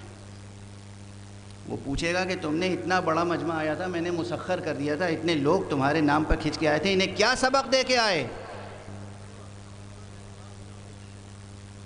کیا پیغام دے کے آئے، انہیں جینے کا حوصلہ دیا یا مرنے کے مرض میں مبتلا کر کے آئے؟ سن رہے ہیں عزیزان گرامی؟ دین قوت حیات ہے، مذہب معراج کمال تک پہنچنے کا راستہ ہے۔ دین اور مذہب میں کہیں پر بھی اصلی دین، اصلی مذہب، اس میں کہیں بھی انسان کے لیے رجعت پسندی کی گنجائش نہیں ہے۔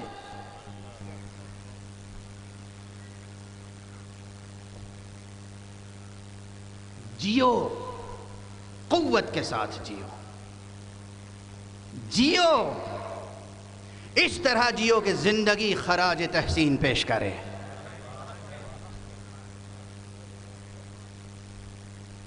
مولا امیر المومنین علیہ السلام کا ایک جملہ سنانے جا رہا تھا، اب دو جملے ذہن میں آ گئے۔ ایک تو یہ جلدی سے، وہ قطع ہے امام سے منسوب جو آپ کے قول کا آپ کے دیوان میں موجود ہے، میں اس سب کا ترجمہ عرض کرتا ہوں۔ فرماتے ہیں کہ اے ابن آدم، جب تو پیدا ہوتا ہے تو روتا ہوا پیدا ہوتا ہے، اور تیرے گرد جتنے لوگ ہوتے ہیں سب خوشی سے ہنس رہے ہوتے ہیں۔ زندگی ایسی بسر کرنا کہ جب تو یہاں سے جائے تو تو ہنس رہا ہو، مسرور ہو، لوگ رو رہے ہیں۔ ایک صلوات پڑھ دیجئے محمد۔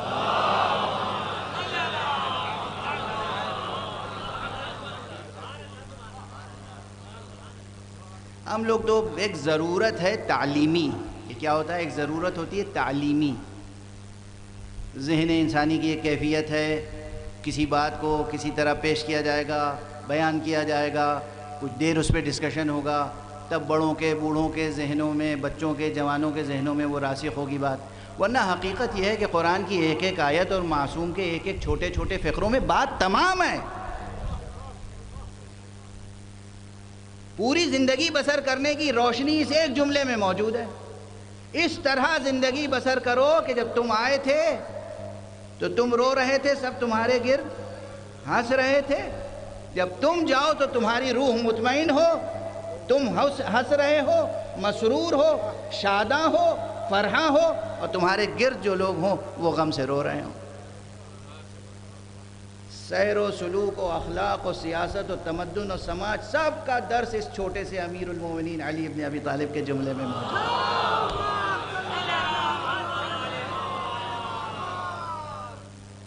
علی کا جملہ ہے نا۔ اسی طرح جو دوسری بات عرض کرنا چاہ رہا تھا وہ یہ کہ حارث ہمدانی جو آپ کے صحابی تھے، وہ اپنی اس مسجد کوفہ میں تشریف لائے، عصا پر ٹیکتے اور ایک پاؤں کو گویا گھسیٹتے اور دو ایک لوگوں کے سہارے سے۔ حدیث بہت شیریں ہے، بہت طویل ہے، اس وقت اس پوری حدیث کو بیان کرنے کا موقع نہیں ہے چونکہ وقت بھی گزر چکا۔ بہت شیریں ہیں، بہت مطالب ہیں اس میں، اصول دین سے لے کے اخلاقیات اور عرفانیات اور فروع دین تک بہت مطالب ہیں اس روایت میں، مگر اس کا ایک فقرہ صرف مشہور ہو گیا، اور کیفیتیں جو مختلف روایتوں کو جمع کر کے پورے واقعے کی کیفیت ہے کہ جب دیکھا کہ وہ حارث ہمدانی آ رہے ہیں، یہ تھا اخلاق ائمہ۔ ہمارے یہاں کیا صورتحال ہے؟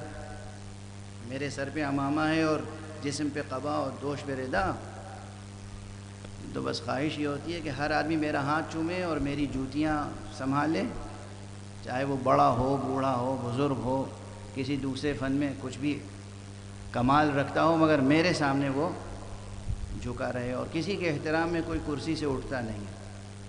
یہ امیر کائنات، یہ علی ابن ابی طالب ہیں۔ جیسے ہی دیکھا حارث ہمدانی آ رہے ہیں، عاشق امام کا، عاشق غلام، آپ کے دستے مبارک پہ بیعت کرنے والا ایک امتی، دیکھا حارث ہمدانی آ رہے ہیں اور اس کیفیت سے آ رہے ہیں تو خود اپنی جگہ سے اٹھ گئے، بلند ہوئے اور دو چار قدم آگے بڑھ کے خود شانہ پکڑ لیا اور پوچھا، حارث کیا ہوا، کیوں آ رہے ہو اس کیفیت میں؟ کیا دیکھ رہا ہوں چہرے پہ پسینہ ہے، یہ کیا کیفیت ہے؟ آئے، قریب بیٹھے، اس کے بعد بہت سے سوالات کیے۔ وہ سوال آج نہیں چھیڑوں گا ورنہ مجلس کا رخ بدل جائے گا، ویسا ہو جائے گا جیسا آپ چاہتے ہیں، وہ میں نہیں چاہتا۔ صلوات پڑھ دیجئے محمد علیہ۔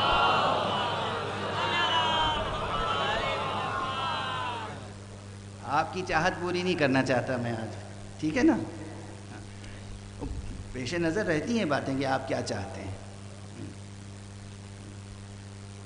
شاید ہی کسی نے میرے علاوہ یہ بات ممبر سے کہی ہو کہ مجھے آپ کو خوش کرنے سے زیادہ آپ کو ناراض کرنے کا ہنر آتا ہے، مگر اس اعتماد کے ساتھ کہ آپ بعد میں یاد رکھیں گے، کہیں گے وہ جو ناراض کیا تھا اس شخص نے وہ ٹھیک کیا تھا۔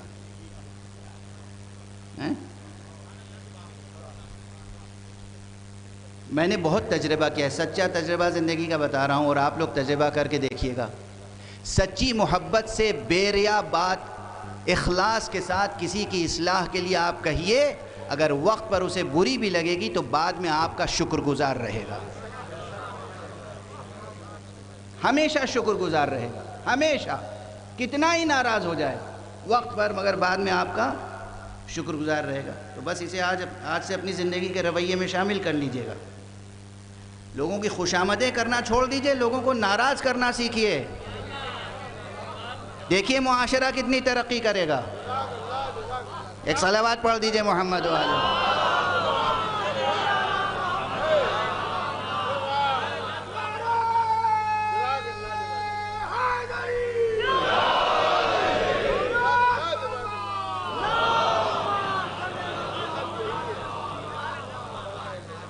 مگر ناراضگی بھی ہو خلوص سے، اخلاص کے ساتھ، سچائی کے ساتھ، بے ریائی کے ساتھ، بخاطر خدا، بخاطر خدا، تو ہمیشہ وہ جو وقتی طور پر اختلاف ہوگا وہ بعد میں شیرینی میں بدل جائے گا. بہرحال تو امام علیہ الصلوۃ والسلام نے ان کے تمام سوالات کا جواب دیا. بہت سے سوالات تھے خلافت سے متعلق اور مسالک سے متعلق جو اس وقت بن رہے تھے، وہ سب تھے اور امام نے جواب دیا ہے. بہت شیریں اور گہرا اور حکیمانہ جواب ہے. میں اس وقت وہ بحث اس لیے نہیں چھیڑنا چاہتا کہ مجھے معلوم ہے کہ علی ابن ابی طالب وہ ولی اللہ ہے کہ جسے اللہ نے ولی پیدا ہونے کے بعد نہیں بنایا تھا.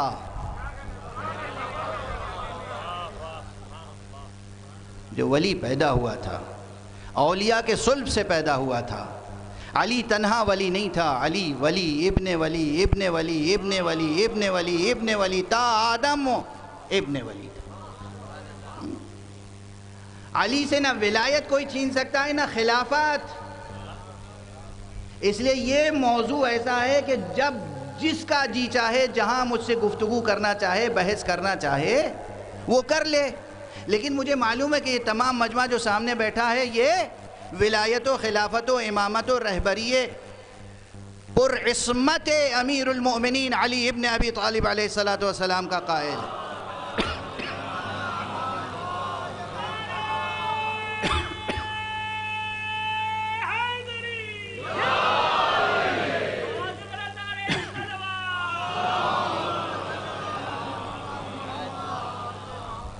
اس لیے میں اس موضوع کو اس وقت نہیں چھیڑ رہا ہوں، روایت کا اتنا حصہ نہیں ذکر کر رہا ہوں. اور یہ بھی ہے، ایک جملہ مکمل کر دوں، علی یہی نہیں کہ ولی تھے اور خلیفہ تھے. تاریخ میں جو اختلافات ہوتے ہیں اور مناظروں میں جو باتیں ہوتی ہیں وہ اکثر تھے تک رہ جاتی ہیں. میرا علی تو آج بھی ولی ہے اور آج بھی خلیفہ ہے اور قیامت تک ولی اور خلیفہ رہے گا اور قیامت میں ولی اور خلیفہ رہے گا. یہ موضوع ہمارے لیے خدا کی قسم. آپ آج کس کی ولایت میں زندگی بسر کر رہے ہیں؟ کس کی ولایت میں زندگی بسر کر رہے ہیں؟ آج کس کی ولایت ہے؟ ولایت کس کی ہے؟ قرآن مجید میں تو حصر ہے نا، حصر.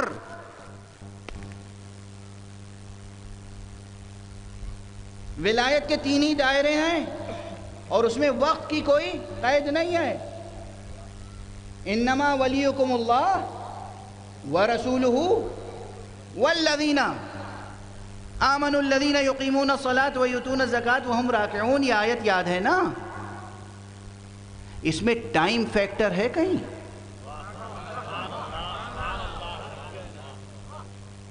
وقت ہے کہیں؟ قبلیت و بعدیت ہے؟ کوئی وقت کی محدودیت ہے؟ خدا ولی ہے، رسول ولی ہیں اور علی ولی ہیں. تو جب سے خدا ہے اور جب تک خدا رہے گا خدا ولی ہے، اور جب سے اور جب تک تو یہ زبان کی عاجزی کا اظہار ہے نا، اس کے علاوہ تو کچھ نہیں ہے. اتنا تو واضح ہے نا، خدا کے لیے جب سے جب تک کہنا عجز بیان کے علاوہ کچھ نہیں ہے. واضح ہے، یہ روشن ہے نقطہ. خدا نے کہا خدا ولی ہے، انما ولیکم ورسولہ، فوراً واو عطف ہے خدا کی قسم. یعنی بلا فصل خدا کے بعد ولایت کس کی ہے؟ مصطفیٰ صلی اللہ علیہ وآلہ وسلم کی. لغوی استدلال کے طریقے الگ ہوتے ہیں. اصول فقہ میں جو استدلال کے مباحث الفاظ کے قواعد ہیں وہ اپنی جگہ وہ احکام کے استنباط کے لیے ہیں، احکام فرعیہ شرعیہ کے استنباط کے لیے ہیں. لیکن اگر فضائل کے استنباط کے لیے کوئی اصول تیار کیا جائے تو اس میں اس چیز کو نظر انداز نہیں کیا جا سکتا کہ یہاں جو واو عطف ہے بلا فصل، یہ کافی ہے یہ ثابت کرنے کے لیے کہ نور محمد تخلیق اول ہے. بلا فصل کا اللہ ولی ہے اور رسول. تو یہ تخلیق موجود ہوگا تب نہ ولی ہوگا. غیر موجود تو ولی نہیں ہو سکتا. غیر موجود کو خدا ولی نہیں کہے گا، موجود کوئی موضوع ہوگا تب اس پہ محمول آئے گا۔ محمد ولی ہیں، رسول ولی ہیں، یہ اپنے مقام پر اہل ذوق کے ہاں ثابت کرنے کے لیے کافی ہے۔ جب بھی کوئی پوچھے کہ مخلوق اول کون ہے، خلقت اول کون ہے، سب سے پہلے اللہ نے کس کو خلق کیا، بے دریغ جواب دیجیے گا کہ خدا نے سب سے پہلے جس نور کو خلق کیا وہ نور محمد عربی صلی اللہ علیہ وآلہ وسلم۔ دلیل کہ اپنے بعد انہی کو ولی کہا ہے، وہ تھے نہیں تو ولی کیسے؟ اور اس کے بعد والذین، عبارت لمبی ہے لیکن ترجمہ تو یہی ہے نا، تعویل کے تعلق سے علی، تو ان کی ولایت تھی، ولایت ہے، ولایت رہے گی۔ یہ سب موضوع آپ کے دلوں پہ نقش ہے، ٹھیک ہے نا؟ اب کوئی شخص شک کرے، شبہ کرے، کہیں پوچھے، اسے الجھن ہو تو جواب دے دیجئے، یہ علماء کا کام ہے، جواب دینا بھی علماء کا کام ہے۔ ہر شخص مائک ہاتھ میں لے کر جواب دینا نہ شروع کرے۔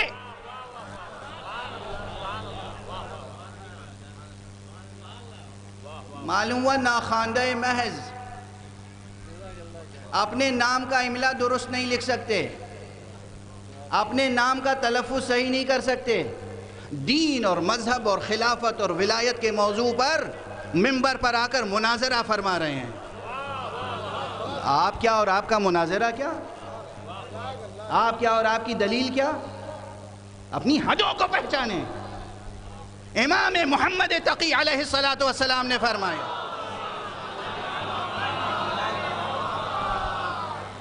کیا فرمایا؟ کہ جاہل اگر خاموش رہتا تو امت میں اختلاف نہ ہوتا۔ جاہل اگر خاموش رہتا تو امت میں اختلاف نہ ہوتا۔ جو شخص جہاں بیٹھا ہے، یعنی میں قسم شریک کھا سکتا ہوں، میں ایسے افراد کو جانتا ہوں جو اپنے نام کی سپیلنگ صحیح نہیں جانتے، اپنے نام کا املا درست نہیں لکھ سکتے، اپنے نام کا صحیح تلفظ نہیں کر سکتے، اردو نہیں پڑھ سکتے صحیح، 2 سطر صحیح اردو لکھ نہیں سکتے،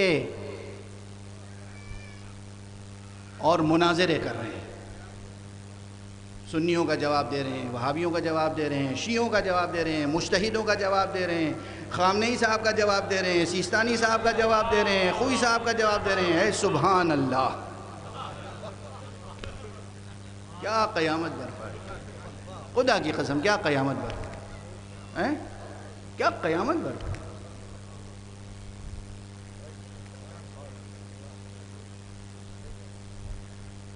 اردو صحیح نہیں پڑھ سکتے، اردو، اور ایک وبا اور عام ہوتی جا رہی ہے۔ اب کیا کہوں، آج آپ لوگ اتنے ذوق شوق سے تلخ باتیں سن رہے ہیں تو میں بھی سنائے چلا جا رہا ہوں۔ صلوات پڑھیے محمد۔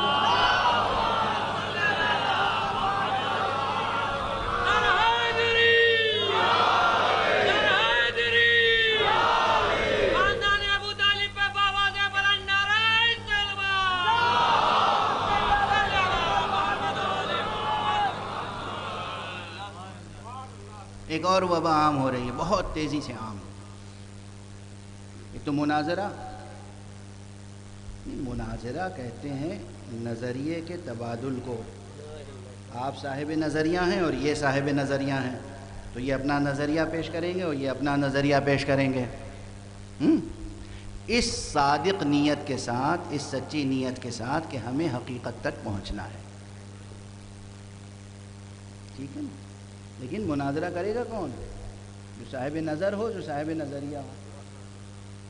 واضح ہے؟ مذہب کے دفاع کا حق بھی ہر ایک کو تھوڑی حاصل ہے۔ صاحب میں مذہب کا دفاع کر رہا ہوں، آپ مجھے روک رہے ہیں؟ جی ہاں، میں روک رہا ہوں۔ فوج اگر لڑ رہی ہو محاذ پر اور آپ بغیر بندوق لیے محاذ کی طرف جائیں تو مجھ کو واجب ہے کہ آپ کو روکوں۔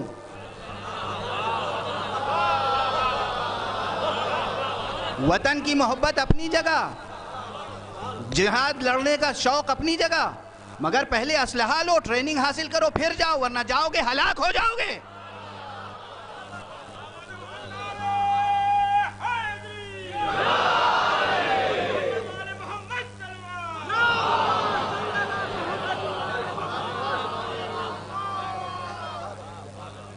وطن کا دفاع کرنا ہے، وطن کی محبت بالکل پازیٹیو چیز ہے، واجب ہے وطن کی محبت، وطن کی طرف سے دفاع بالکل واجب ہے، مگر کہیں خدا نخواستہ جنگ بھڑک جائے تو یہ ممکن ہے کہ ہر شخص بے نہت تھا ایسے ہی چلے جا رہے ہیں، کہاں جا رہے ہیں؟ محاذ پر دفاع کرنے، کس چیز کا؟ وطن کا دفاع کرنے۔ وطن کا دفاع کرنا ہے، پہلے بندوق سنبھالنا سیکھیے، پہلے ٹریننگ حاصل کیجئے، اس کے بعد جائیے، ورنہ وطن کا دفاع تو نہیں ہوگا، وطن کا نقصان ہوگا، ایک اچھا شہری مر جائے گا۔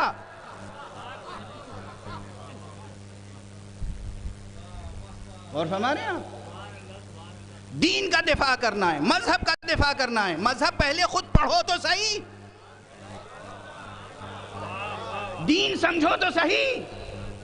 محاذ جنگ پر دفاع وطن کے لیے جانے کے لیے جس طرح بندوق ضروری ہے، اسی طرح دفاع دین و مذہب کے لیے قلم ضروری ہے، قرطاس ضروری ہے، علم ضروری ہے۔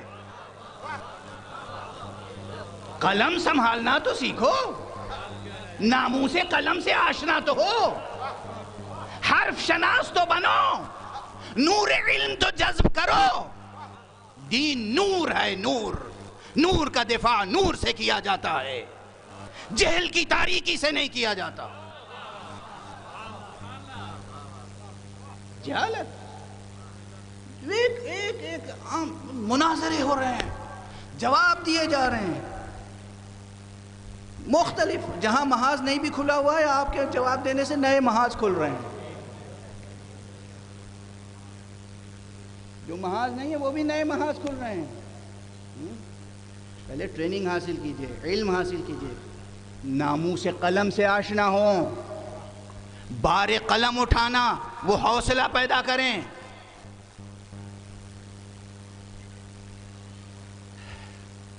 دوسری چیز جو عرض کر رہا تھا، اب دیکھیے یہ چونکہ میں نے کہہ دیا نا کہ وہ مجلس تو پڑھ نہیں رہا ہوں، تو اب سنتے رہیے پھر۔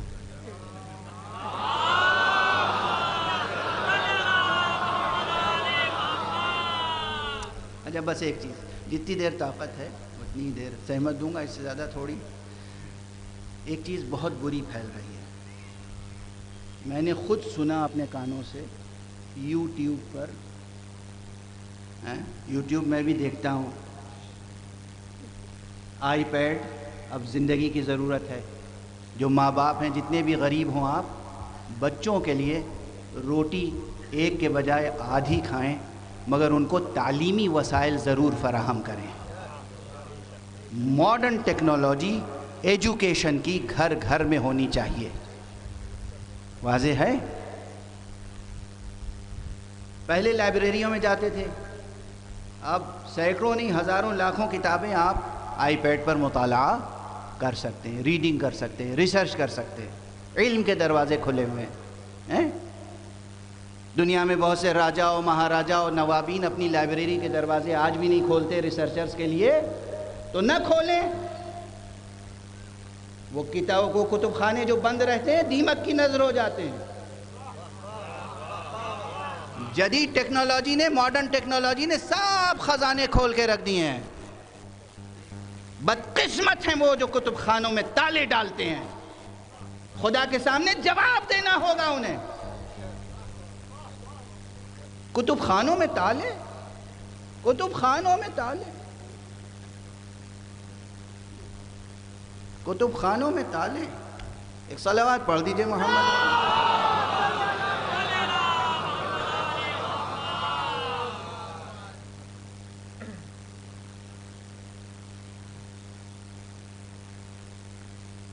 تو میں تو آئی پیڈ کی بات کر رہا تھا صرف، کہ آئی پیڈ پر میں بھی مانوس ہو گیا ہوں اس سے۔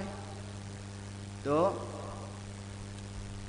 یوٹیوب پر دعا اور تعویذ بتانے کا ایک سلسلہ ہے،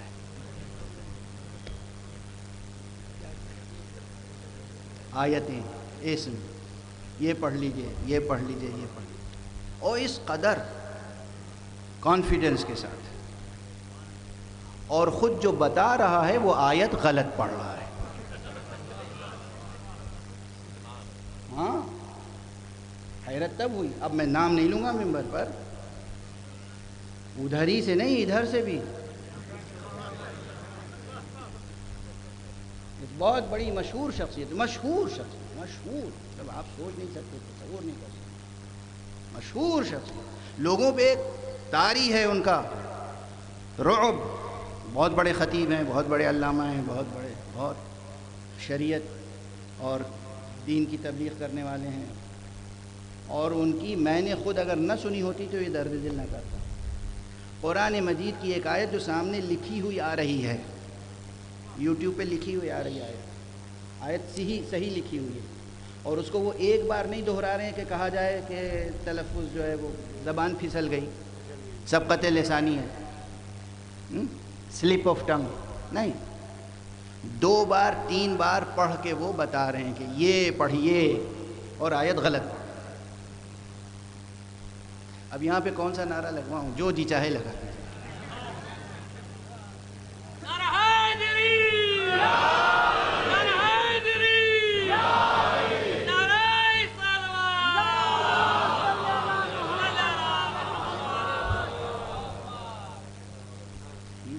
دیکھ رہے ہیں جہالت، پستی، گمرہی، ضلالت واد سے بھی اور ضلالت زال سے بھی۔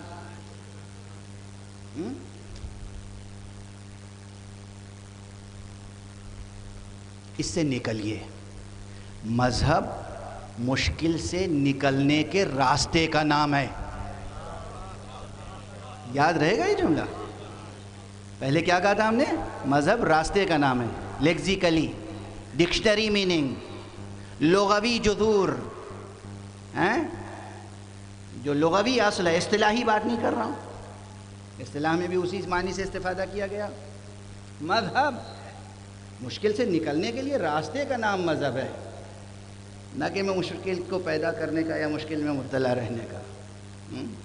بات سے بات نکلتی چلی آئی یہاں تک۔ اب اتنا درد دل آج کافی ہے، اگر آپ میں حوصلہ رہے گا تو کل بھی آئیے گا سننے کے لیے کچھ اور درد ہے، حوصلہ رہنا چاہیے۔ اب میں وہ جملہ سنا کہ امام کے پاس جب وہ شخص آیا اور امام سے بہت سے سوالات کیے، حارث ہمدانی، تو امام نے فرمایا ایک سوال پر، اے حارث، خدا کی قسم اس دنیا سے کوئی مومن اور کوئی منافق نہیں گزرتا مگر یہ کہ وہ مرنے سے پہلے مجھے دیکھتا ہے۔ مرنے سے پہلے ہر گزرنے والا دنیا سے، چاہے مومن ہو یا منافق، وہ روح مبارک علی ابن ابی طالب کی زیارت کرتا ہے۔ کافروں کو وحشت ہو تو ہو موت سے، مومن کو تو شوق ہونا چاہیے کہ موت آئے تو میں مولا کی زیارت کروں۔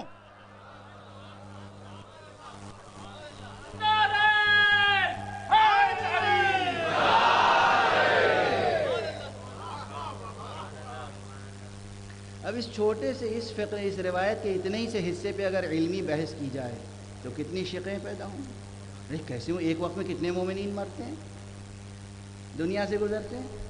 کیسے ممکن ہے کہ علی سب کی بالین پہ موجود ہو؟ کیسے ممکن ہے کہ سب کی زیارت ہو، سب کو زیارت کا شرف نصیب ہو؟ مولا نے خود اعلان فرمایا۔ اب یہاں پورا فلسفہ اور پوری حکمت اور ابن سینا اور ملا صدرہ سب آ جاتے ہیں۔ اتنے سے فقرے کی تشریح کے لیے یہ ممکن کیسے ہے کہ ہر مرنے والے کے سامنے علی موجود ہوں؟ بس جینے کا حوصلہ رکھنا یہ سمجھ کے کہ وہ علی جو مرنے سے پہلے ضرور آئیں گے۔ اگر ہم جیتے جی کسی مشکل میں مبتلا ہوں اور علی کو پکاریں تو کیا نہ آئیں گے؟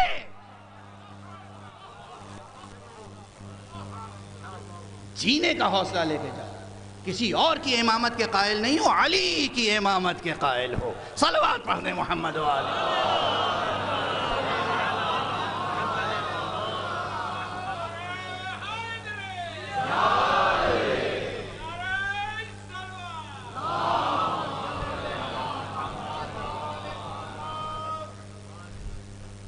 جیو، جینے کا حوصلہ پیدا کرو، دنیا کو تسخیر کرو اور اپنی ٹھوکروں میں رکھو، اور دنیا سے محبت نہ کرو۔ دنیا سے نفرت کرنے کے لیے اتنی بات کافی ہے ایک عاشق اہل بیت کے لیے۔ یہ دنیا کیا اس قابل ہے کہ ہم اس سے محبت کریں جس نے اہل بیت کی قدر نہ کی؟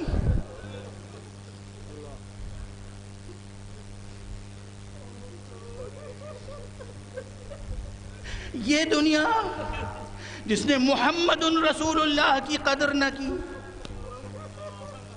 یہ دنیا جس نے علی ابن ابی طالب جیسے امام کی قدر شناسی نہ کی، یہ زمین مگر محبت کرنے کے قابل ہے جس زمین پر حسین کا لاشا پامال ہو گیا۔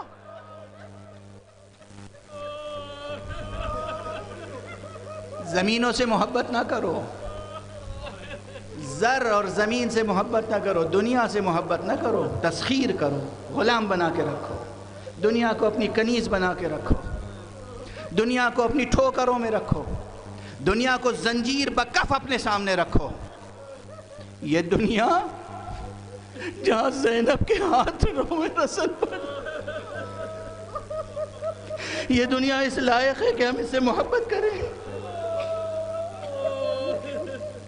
ہمت ہو جوانوں، تو دنیا کو تسخیر کرو، دنیا کو کے ہاتھوں میں زنجیر بکف دنیا کو اپنے ساتھ رکھو، تاکہ جہاں چاہو دنیا کو لے جاؤ، اور معصوموں کے ساتھ جو اس دنیا نے بے ادبی کی ہے اس کی سزا تو دیتے رہو اسے۔ اجرکم علی اللہ۔ بہت سے مطالب گزارش کرنا چاہتا تھا مگر رہ گئے۔ جس آیت کی تلاوت کی تھی اس آیت کا ترجمہ بھی نہیں کر سکا۔ کل سے جو مضمون مسلسل چاہتا تھا کہ جاری رہے وہ کچھ آگے بڑھا، لیکن بہرحال وہ مضمون باقی ہے۔ لیکن بس آج کی گفتگو یہیں تک۔ جانے والے کوئی کسی کا بھائی تھا، کوئی کسی کا بیٹا تھا، کوئی کسی کا شوہر تھا، کوئی کسی کا باپ تھا۔ 4 جوان قوم کے اٹھ گئے ایک ساتھ، مگر ہم ان جوانوں پر روئیں، ہم ان کا پرسہ دیں، یا آقا حسین کو عباس کا پرسہ؟ آقا حسین کو ہم علی اکبر کا پرسہ دیں، آقا حسین کو ہم قاسم کا پرسہ دیں، آقا حسین کو ہم علی اصغر کا پرسہ دیں؟ اللہ اکبر۔ کیا کیا قیامت خیز مناظر ہیں مصائب کے کربلا کے مرقع میں۔ ایک کربلا تمام انسانوں کے غموں کو مٹا دینے کے لیے کافی ہے۔ ایک کربلا، ایک کربلا۔ اندازہ نہیں ہے لوگوں کو کربلا کیا ہے۔ مسلسل کربلا بیان ہو رہی ہے مگر ابھی بیان نہیں ہوئی ہے۔ ایسا نہیں ہوا کہ تمام ہو گئی کربلا، مسلسل کربلا بیان ہو رہی ہے۔ بہت سے حضرات ہیں وہ بے معرفتی ہے، بے معرفتی ہے اور محض بے معرفتی، جو آقا حسین کے غم میں، اہل بیت کے غم میں اشکبار نہیں ہوتے اور ان کی مصیبتوں کے تذکروں کو روکنا چاہتے ہیں یا اس میں شرکت نہیں کرتے، محض بے معرفتی ہے۔ میں بس اس سے زیادہ کوئی اور لفظ نہیں استعمال کرنا چاہتا، محض بے معرفتی ہے۔ ورنہ حسین کتنی حسین ہے وہ، کتنی حسین ہے وہ حدیث رسول اللہ کی، کتنی حسین ہے، کس قدر حسین ہے، اور کتنا اس حسین جملے میں کتنا عظیم مفہوم ہے کہ حسین ہی کے لفظ سے شروع ہوتی ہے وہ حدیث اور حسین ہی کے لفظ پہ ختم ہوتی ہے۔ حسین کے لفظ سے شروع ہوتی ہے، حسین کے لفظ پہ ختم ہوتی ہے۔ حسین منی وانا من حسین۔ درمیان میں نبوت کا ذکر ہے، پہلے امامت ہے، آخر میں امامت ہے۔ کتنی حدیث، کیسی حسین، کیسی حسین۔ حسین منی وانا من حسین۔ روئے زمین پر کوئی مسلمان اس حدیث کا انکار نہیں کر سکتا۔ حسین منی وانا من حسین۔ کیا عشق تھا پیغمبر کو حسین سے، وہ اس جملے سے بھی ظاہر ہے۔ پہلے حسین کا نام، آخر میں حسین کا نام۔ میرا حسین مجھ سے ہے، میں حسین سے ہوں۔ اور یہ حدیث امام حسین روز عاشوراء اپنے سامنے دشمنوں کو یاد دلا رہے تھے۔ تم میں کوئی ہے، اپنے بزرگوں سے جا کے پوچھ لو، کیا رسول نے نہیں کہا ہے حسین منی وانا من حسین؟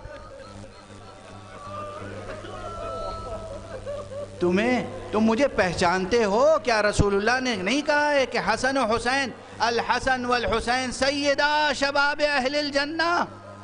پھر بعض اصحاب کا نام لیا، کہا جاؤ پوچھ لو، ابھی زندہ ہیں وہ لوگ جو بتا سکتے ہیں کہ یہ رسول کی حدیث ہے۔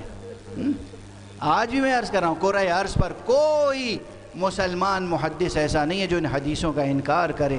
پھر آقا حسین کے غم میں شرکت سے کیوں گریزاں ہیں؟ کیوں گریزاں ہیں؟ اور وہ بھی کیسا غم! اللہ اکبر! بس گفتگو تمام، معال مجلس حاصل ہو گیا۔ آپ حضرات کی آوازیں بھی بلند ہیں اور آنکھوں میں آنسو بھی ہیں۔ بس آج ایک جملہ عرض کروں، کیا قیامت خیز منظر ہے۔ اب یہ واقعاً ایک ایسے بزرگ کی روایت ہے، اس سے پہلے بھی لکھنؤ میں اور مختلف جگہوں پر میں عرض کر چکا ہوں، اور یہ مشہور اب ہو گیا ہے جملہ آیت اللہ العظمیٰ آقا وحید خراسانی کا۔ تو انہوں نے فرمایا تھا کہ ایک ذکر ایسا ہے جس کے پڑھنے سے اگر انسان چاہے تو واقعہ کربلا کو اپنی آنکھوں سے دیکھ سکتا ہے۔ تو جو اہل ہمت ایسے ہیں جنہوں نے واقعہ کربلا کو دیکھا، وہ ایک منظر بیان کرتے ہیں۔ آپ کو معلوم ہے جب کوئی عظیم شخصیت اٹھ جاتی ہے تو اب بھی یہ تہذیب ہے کہ ملک اپنے پرچم سرنگوں کر دیتے ہیں، جھنڈے نیچے کر لیتے ہیں۔ کیسا عظیم تھا وہ غم، کیسا عظیم تھا وہ سپہ سالار، کیسا عظیم تھا وہ بھائی جس کے غم میں حسین نے اپنے پرچم کو خود سرنگوں کی۔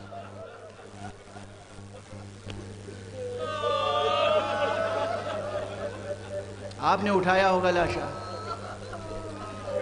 یہ 4 جوان دنیا سے گزر گئے، آپ نے بڑے شان و شوکت کے ساتھ، توذق و احتشام کے ساتھ غم بھی منا رہے ہیں، اور ان کے لاشیں اٹھائے، جنازے اٹھائے، غسل کفن سب کچھ اپنے ہاتھوں سے۔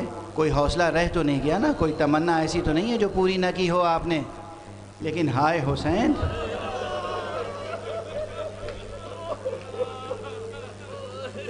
دونوں لاشوں کا اٹھانا بھی آقا کی مصیبت ہے، جو لاشیں اٹھا سکے، اور جو لاشیں نہیں اٹھائے ان کا نہ اٹھانا بھی بڑی مصیبت۔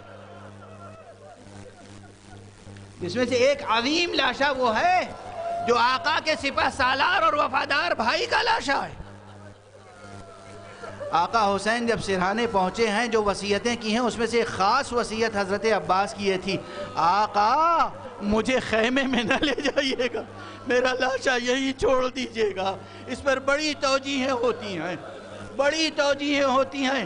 اب امامہ سر پہ باہر ہو رہا ہے، ایک روایت عرض کرنے سے پہلے امامہ اتار لوں، اس لیے کہ یہ مصیبت ایسی ہے، عرض کروں مصیبت کیسی۔ چند لاشیں ایسے ہیں جو کربلا میں دشمنوں نے ایسی بے ادبی کی کہ انہیں شہادت کے بعد تلواروں سے ٹکڑے ٹکڑے کیا۔ ان لاشوں میں سے ایک لاشا عباس کا بھی ہے جسے ٹکڑے ٹکڑے کیا گیا۔ جیتے جی تو دونوں شان قلم ہوئے تھے، لیکن شہادت کے بعد عباس کے لاشے کے ٹکڑے کیے گئے، اور اس لیے جو اصل قبر مبارک عباس ہے وہ چھوٹی سی قبر ہے، تعویذ قبر بھی بہت مختصر نظر آتا ہے۔ واہ عباسا واہ حسینا واہ علیہ واہ محمدہ۔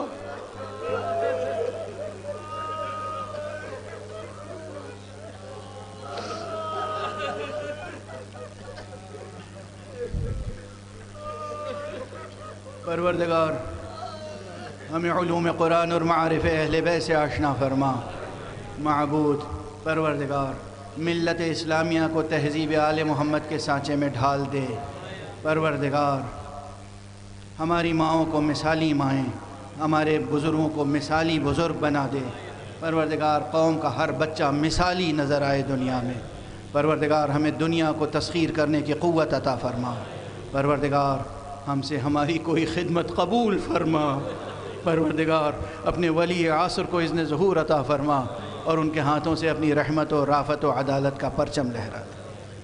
ایک مرتبہ پھر سورہ حمد اور 3 مرتبہ سورہ اخلاص کی تلاوت فرما کے مرحومین محمد حسن ابن ضیاء الحسن، عامر رضا ابن ناصر رضا، مرحوم شبیح حیدر ابن رئیس حیدر، مرحوم انیس خان ابن اعجاز خان کی روحوں کو اور تمام مومنین و مومنات و شہداء راہ خدا اور محبان و موالیان اہل بیت کی روحوں کو ایصال فرما۔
وہ بلا میں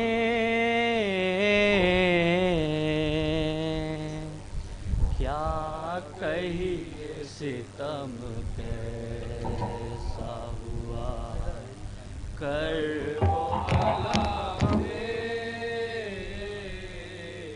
کیا کہیے ستم کیسا ہوا، کرب و بلا میں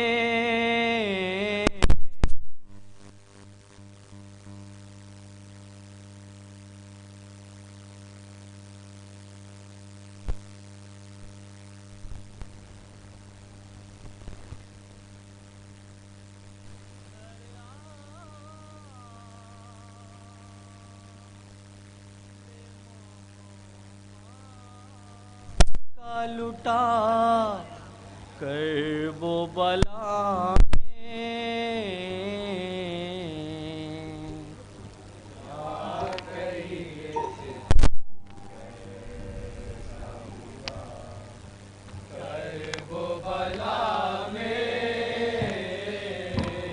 بانو یہی کہتی تھی درے خیمہ پہ آ کر، بانو یہی کہتی تھی درے خیمہ پہ آ کر، بے شیر میرا قاتل ہوا، کرب و بلا میں کیا کہیے ستم کیسا ہوا، کرب و بلا میں شہ کہتے تھے بے شیر کو تربات میں لٹا کر، شہ کہتے تھے بے شیر کو تربات میں لٹا کر، یہ حاجہ آخر ہے میرا، کرب و بلا میں کیا کہیے ستم کیسا ہوا، کرب و بلا میں فرماتے تھے قاسم کے جنازے پائے سرور، فرماتے تھے قاسم کے جنازے پائے سرور، لاشا تیرا پامال ہوا، کرب و بلا میں، کیا کہیے ستم کیسا ہوا کرب و بلا میں، بندھ پایا نہ اے لال تیرے ہاتھ میں کنگنا، بند پایا نہ اے لال تیرے ہاتھ میں کنگنا، یہ مادر قاسم نے کہا کرب و بلا میں، کیا کہیے ستم کیسا ہوا کرب و بلا میں، اے انجمن ناصر الاسلام کی فریاد، اے انجمن ناصر الاسلام کی فریاد، ہم سب کو بھی بلا کرب و بلا میں، کیا کہیے ستم کیسا ہوا کرب و بلا میں،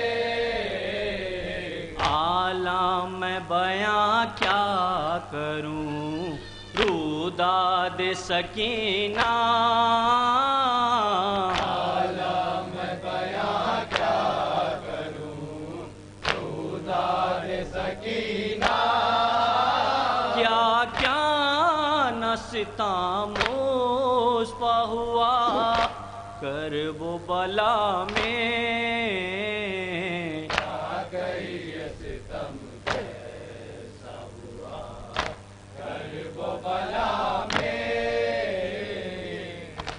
صبات علیہ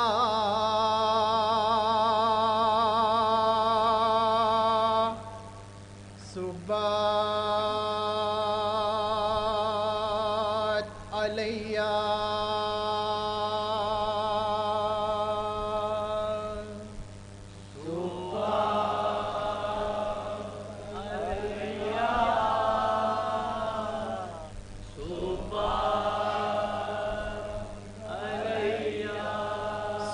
صبات علیہ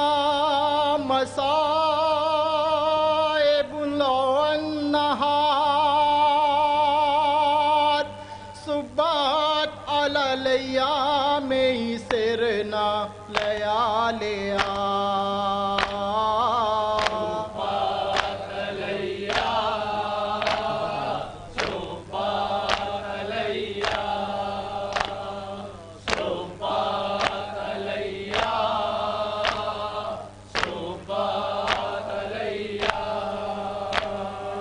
صبات علیہ صبات علیہ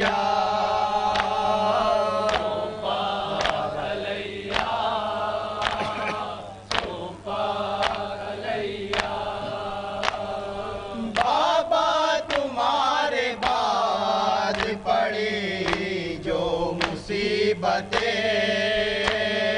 دن پر اگر وہ پڑتی بدل جاتا رات میں، درجہ دردناک ہے باطل کی سازشیں، ہم پر مصیبتوں کے فلک کو گرا دیا،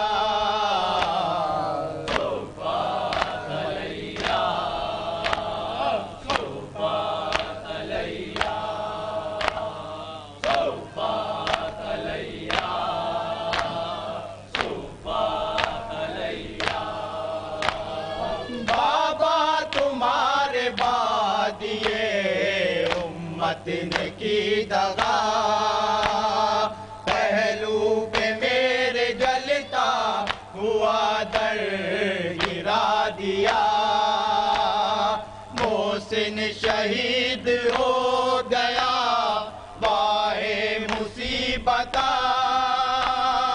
اور ظالموں نے ہی غائب کر لیا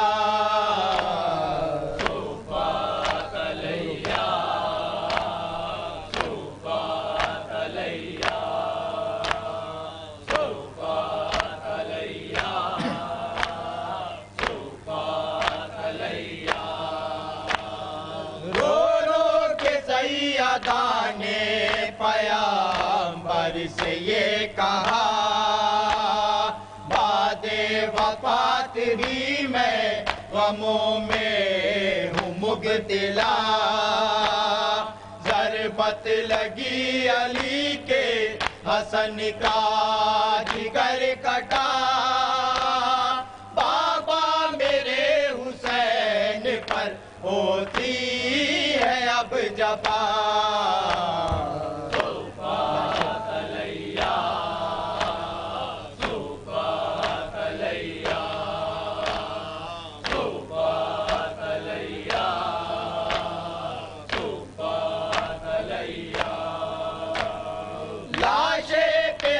شہید کے روتی تھی زار زار عباس کے سرانے وہ جاتی تھی بار بار کہتی تھی میرے لال سکینہ ہے بے قرار میں ہائے تیرا جنازہ نہ جا سکا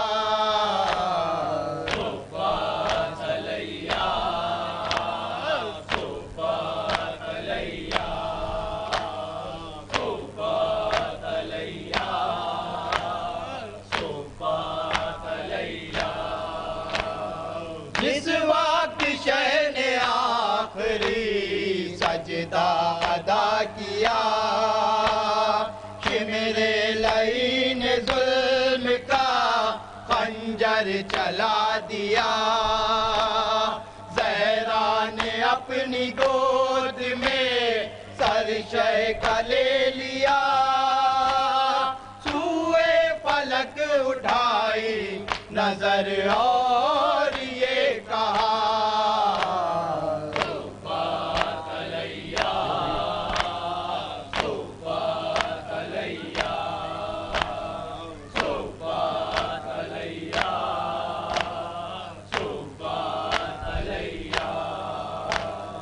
بدوی خدا نے شہ کو پکارا کہ آؤ اب ہے نفس مطمئن تو تمہارا ہی بس لقب ہو جاؤ رب سے راضی کہ راضی ہے تم سے رب اٹھے حسین داشت سے آتی رہی صدا